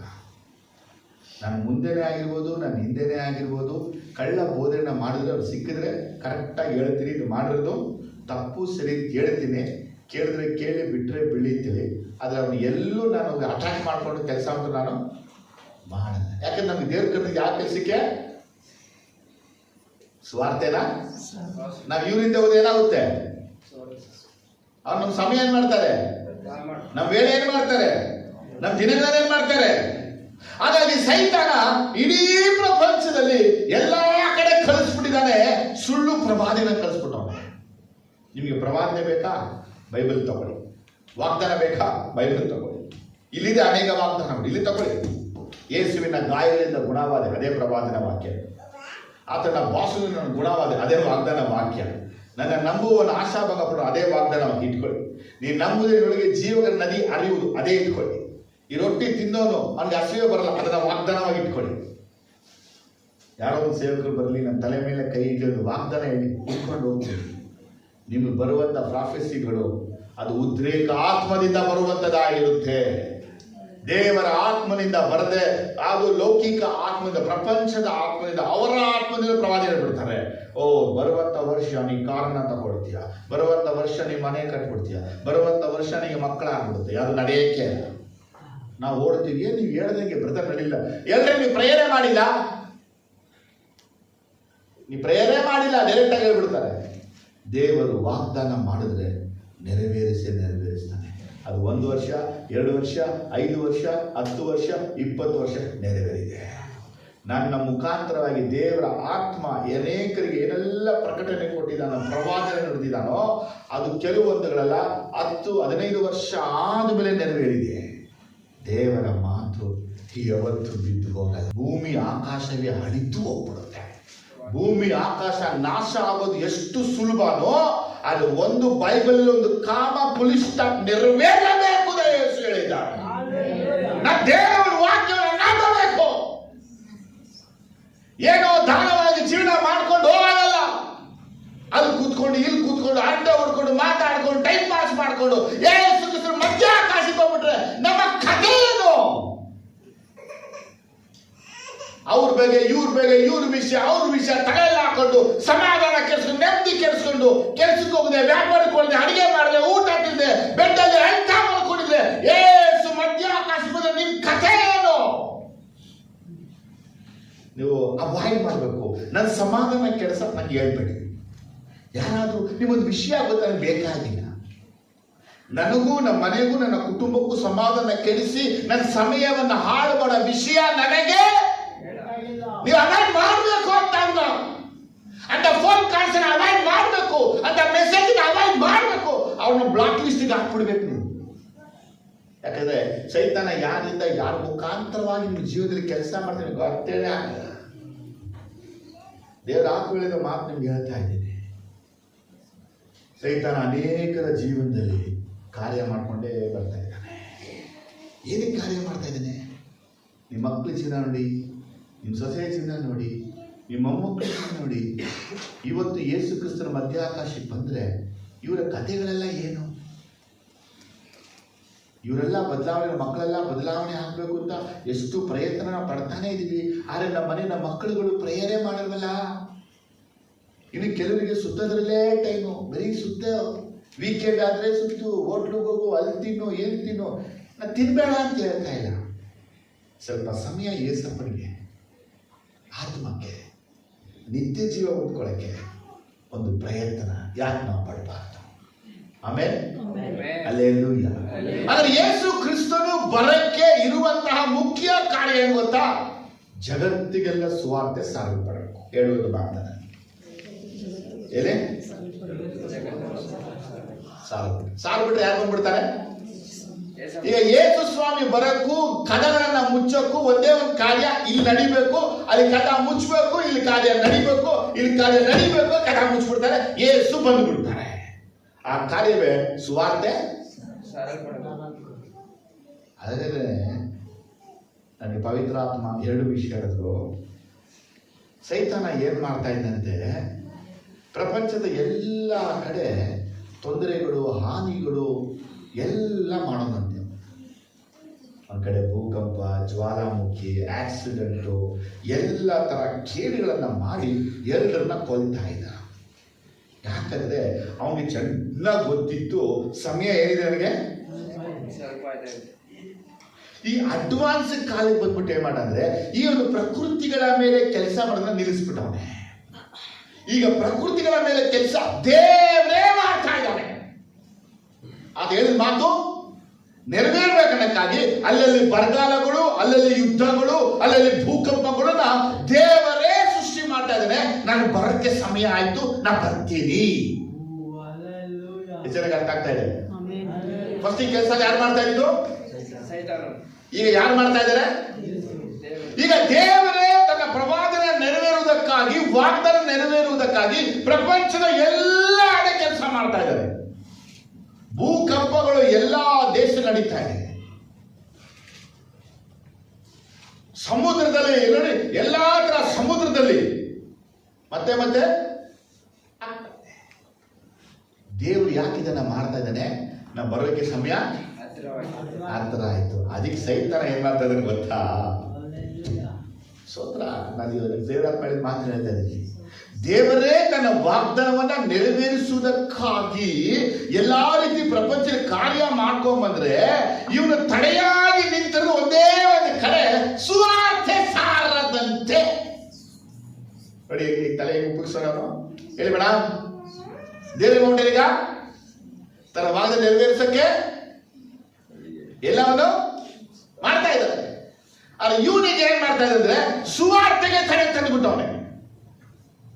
ನಮ್ಮ ದೇಶದ ಎಲ್ಲಾ ಜನರಿಗೂ ಸುವಾರ್ತೆ ಸಾರಲಾಗಿದೆಯಾ? ನಮ್ಮ ದೇಶ ಬೇಡಪ್ಪ, ನಿಮ್ಮ ಫ್ಯಾಮಿಲಿ, ನಿಮ್ಮ ತಂದೆ ಕಡೆ, ನಿಮ್ಮ ತಾಯಿ ಕಡೆ ನೀವು ಎಲ್ಲಾರು ಯೇಸು ಬಗ್ಗೆ ಹೇಳಿದ್ದೀರಾ? ನೋಡಿ, ನೀವೇ ಹೇಳಿಲ್ಲ. ನೀವು ಒಬ್ಬರು ಹೇಳಿದ ನಿಮಿತ್ತ ಯೇಸುವಿ ಬರ್ತಾ ಇಲ್ಲ. ಸೈತಾನ್ ತಂತ್ರ ನಿಮ್ಗೆ ಗೊತ್ತಾ? ನೀವು ಸಭೆಗೆ ಅವತ್ತು ಬರ್ತಾ ಇದ್ರೆ ಇವತ್ತು ಬರ್ತಾ ಇದ್ದೀರಾ. ಅವತ್ತು ಮೆಂಬರ್, ಇವತ್ತು ಮೆಂಬರ್. ನೀವು ಅರೆ ಇದ್ದು ಏನ್ ಮಾಡಿದ್ದೀರಾ? ನನ್ನ ಪ್ರಶ್ನೆ, ಈ ಸಭೆಗೆ ಇಷ್ಟು ವರ್ಷಗಳಿಂದ ನಿಮ್ಮ ಕೊಡುಗೆ ಏನು? ಏನ್ ಕೊಟ್ಟಿದ್ದೀರಾ ಸಭೆಗೆ? ನಿಮ್ಮಿಂದ ಎಷ್ಟು ಆತ್ಮಗಳು ಸಭೆ ಒಳಗೆ ಬಂತು? ಎಷ್ಟು ಜನರಿಗೆ ಸುವಾರ್ತೆ ಸಾರಿ ಸಭೆ ಒಳಗೆ ಕರ್ಕೊಂಡು ಬಂದ್ರಿ? ಸಭೆ ಬೇಡ, ಪರಲೋಕಕ್ಕೆ ಸೇರಿಸಿದ್ದೀರಾ? ನಿಮ್ಮ ಫ್ರೆಂಡ್ಸ್ಗಳಿಗೆ ಸುವಾರ್ತೆ ಸಾರಿದ್ರ? ನಿಮ್ಮ ಒಡೆಯುಡಿನ ಸುವಾರ್ತೆ ಸಾರಿದ್ರ? ನಿಮ್ಮ ಸಂಬಂಧಿಗಳಿಗೆ ಸುವಾರ್ತೆ ಇಲ್ಲ. ಸ್ಟಾಪ್. ಯಾರು ಕೇಳಲ್ಲ ಬ್ರದರ್, ನಾವೇ ಹೇಳ್ಬಿಟ್ಟು ಯಾರು ಕೇಳಲ್ಲ. ಏ ಸ್ವಾಮಿ, ಅವ್ನು ಕೇಳ್ತಾನ ಕೇಳೋಣ. ಸರ್ವಲೋಕಕ್ಕೆ ಎಲ್ಲಿ ಸಾರ್ತಾ ಇದೀವಿ? ನಿಮ್ಮ ತಾಯಿಗೆ, ನಿಮ್ಮ ತಂದೆಗೆ, ನಿಮ್ಮ ಒಡ ಹುಟ್ಟಿದವರಿಗೆ, ನಿಮ್ಮ ಬಂಧು ಬಾಂಧವರಿಗೆ, ನಿಮ್ಮ ನೆರೆಯವರಿಗೆ ನೀವು ಕೆಲಸ ಮಾಡೋ ಕಡೆಯಲ್ಲೇ ನಿಮ್ ಸಾಕ್ಷಿ ಜೀವನ ಇಲ್ಲ. ಅವರು ಕದಿಯಕ್ಕಿಂತ ನೀವು ಕದಿಯೋದು ಎಷ್ಟು ಹೆಚ್ಚು, ಅವರು ಸುಳ್ಳೆಳಕ್ಕಿಂತ ನೀವು ಹೆಚ್ಚು ಸುಳ್ಳು ಹೇಳೋದು, ಅವರು ಮೋಸಕ್ಕಿಂತ ನಿಮ್ಮ ಮೋಸಗಳೇ ಹೆಚ್ಚಾದಾಗ ನೀವು ಯೇಸು ಕುರಿತು ಎಲ್ಲಿ ಹೇಳಕ್ಕಾಗುತ್ತೆ? ನೀವು ಯೋಗ್ಯವಾದ ನಡತೆ ಇಲ್ಲ, ಒಂದು ಪರಿಶುದ್ಧವಾದ ಜೀವನ ಇಲ್ಲದ ನಿಮಿತ್ತವಾಗಿ ನೀವು ಸಾಕ್ಷಿ ಹೇಳಕ್ ಆಗ್ತಾ ಇಲ್ಲ.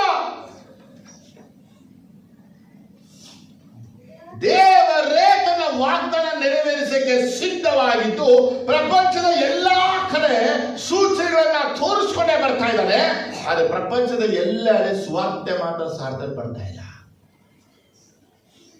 ನಾವೆಲ್ಲ ಇದು ವಾಕ್ಯ ಎಲ್ಲ ಹಂಚುವಾಗ ಒಂದಿನ ನಮ್ಗೆಲ್ಲ ಅನಿಸ್ತು, ಈ ಯಾವಾಗ ಟಿವಿ ಎಲ್ಲ ಬಂತು, ಈ ಟಿವಿ ಏನಾದ್ರು ಸುವಾರ್ತೆ ಎಲ್ಲ ಕಡೆ ಹೊರಟೋಗುತ್ತೆ.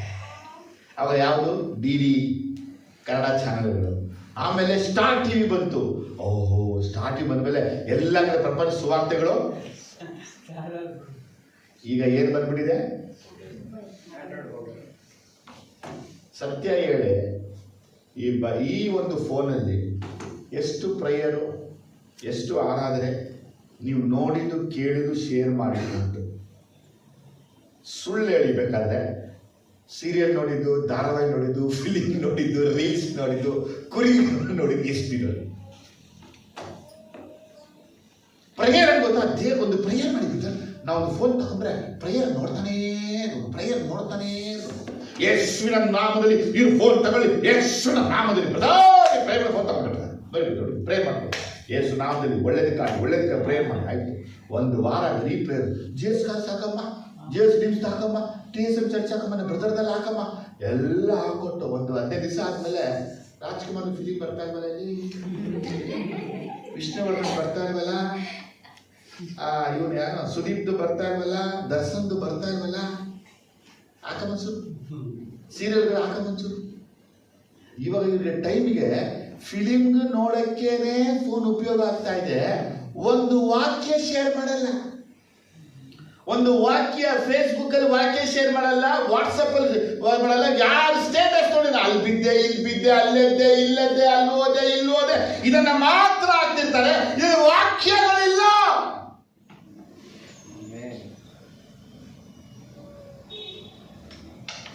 ಯೋಚಿಸ್ಬೇಕು. ಈಗ ನಮ್ಮನ್ನ ಸಹಿತ ಏನ್ ಮಾಡ್ತಾನೆ, ಕಟ್ಟಿಬಿಟ್ಟವನೇ. ನೀವು ಸುವಾರ್ತೆ ಸಾರಬಾರದು. ನಮ್ಮ ದೇಶದಲ್ಲಿ ಸ್ವಾರ್ಥ ಎಷ್ಟು ತಡೆಗಳಿವೆ ಗೊತ್ತಾ? ನಮ್ಮ ದೇಶದಲ್ಲಿ ಸ್ವಾರ್ಥ ಎಷ್ಟು ತಡೆಗಳಿವೆ ಗೊತ್ತಾ? ಈ ಒಂದು 10-13 ವರ್ಷಗಳಿಂದ ಅನೇಕ ಸಭೆಗಳು ಸುಟ್ಟಾಕ್ಬಿಟ್ರು, ಅನೇಕ ಸೇವಕರನ್ನ ಕೊಂದಾಕ್ಬಿಟ್ರು, ಅನೇಕ ಸೇವಕರನ್ನ ಜೈಲಿಗೆ ಹಾಕ್ಬಿಟ್ರು, ಅನೇಕರಿಗೆ ಭಯಂಕರ ಹಿಂಸೆಗಳನ್ನು ಕೊಟ್ಟವ್ರೆ.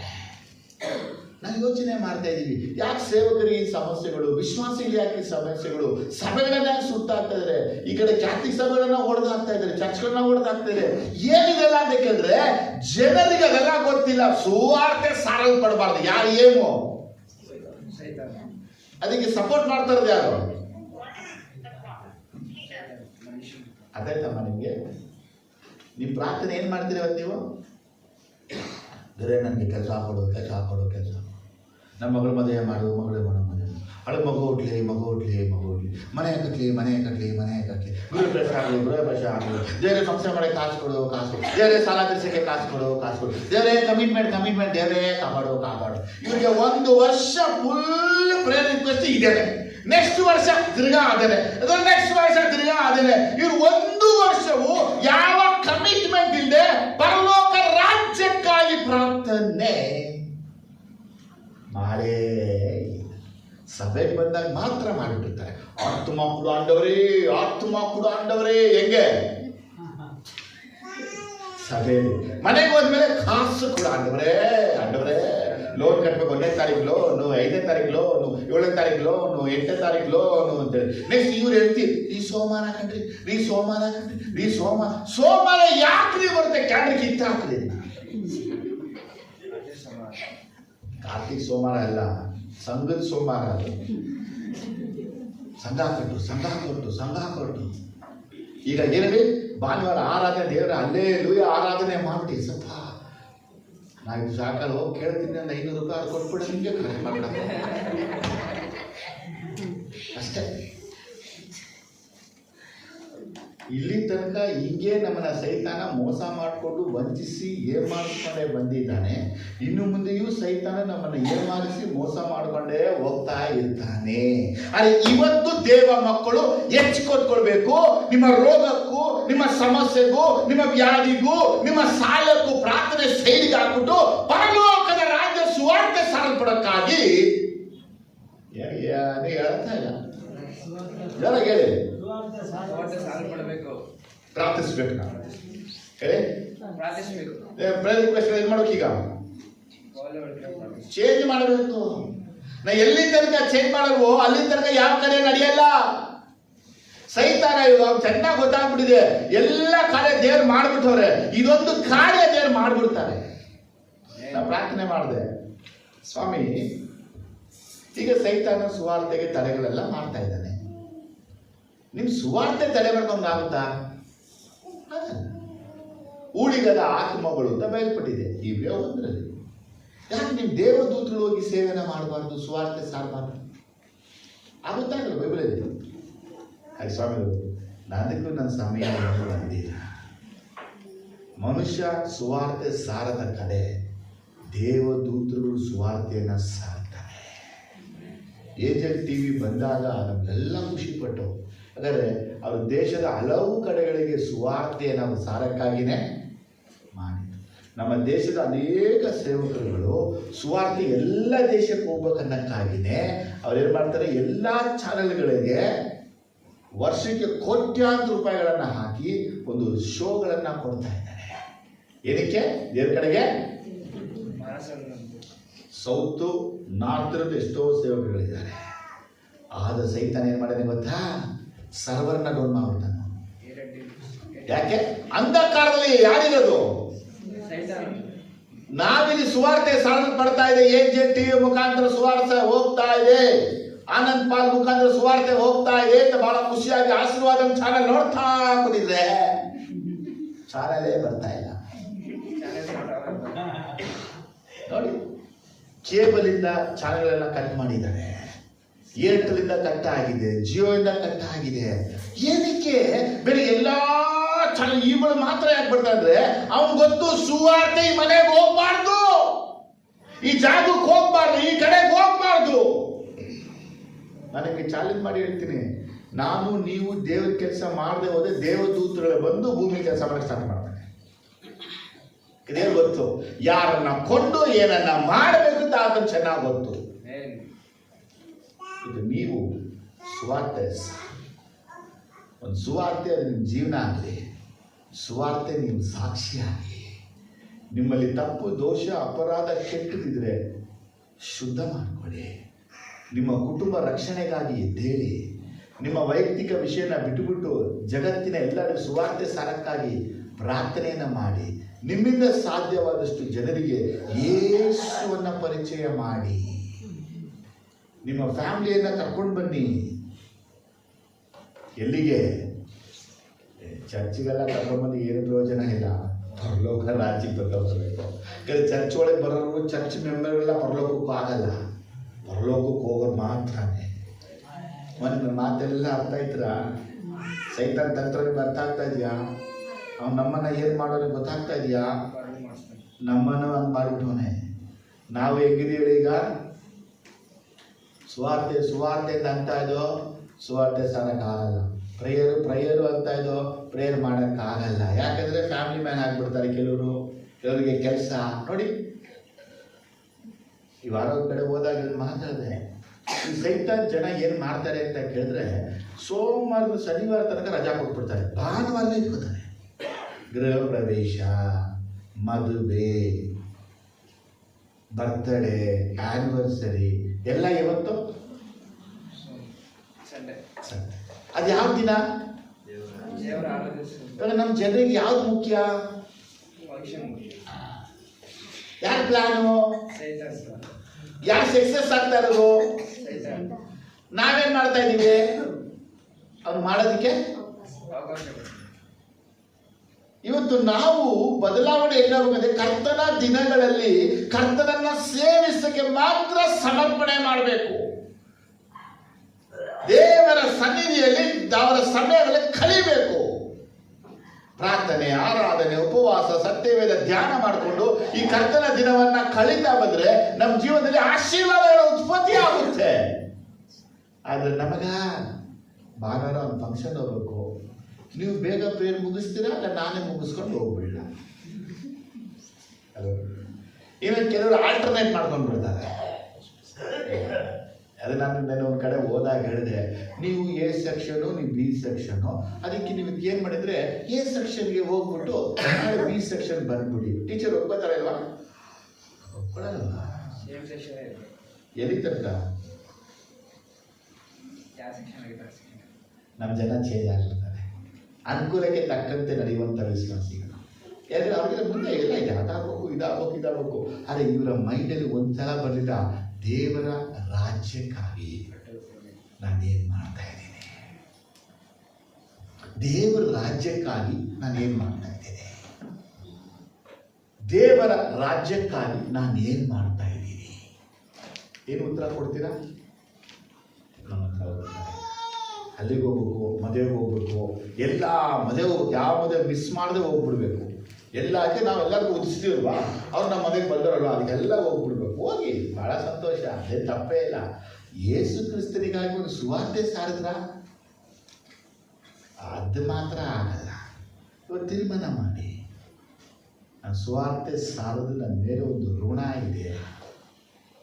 ಎಲ್ಲರಿಗೂ ಯೇಸು ಬಗ್ಗೆ ಹೇಳ್ತೀನಿ. ಕದಗಳನ್ನು ಮುಚ್ಚುವ ಸಮಯ ಬಂದುಬಿಟ್ಟಿದೆ. ಯೇಸು ಕ್ರಿಸ್ತನ ಮಧ್ಯಾಕಾಶಕ್ಕೆ ಬಂದುಬಿಟ್ರೆ ನಾನು ಹೋಗಬೇಕು. ನಾನು ಮಾತ್ರ ಹೋಗೋದಲ್ಲ, ನಮ್ಮ ಕುಟುಂಬದವರು, ನಮ್ಮ ಫ್ರೆಂಡ್ಸ್ಗಳು ಹೋಗಬೇಕು. ಅದಕ್ಕಾಗಿಯೇ ಏನಾದರೂ ಒಂದು ಮಾಡಬೇಕು ಅಂತೇಳಿ ಒಂದು ಆಲೋಚನೆ ಮಾಡಿ ಎದ್ದೇಳಿ. ಹೆಸರು ಕರ್ತ ಪ್ರಾರ್ಥನೆ ಮಾಡೋದಾ? ಈ ವಾಕ್ಯಗಳಿಂದ ದೇವರು ನಿಮ್ಮನ್ನು ಆಶೀರ್ವಾದ ಮಾಡಿ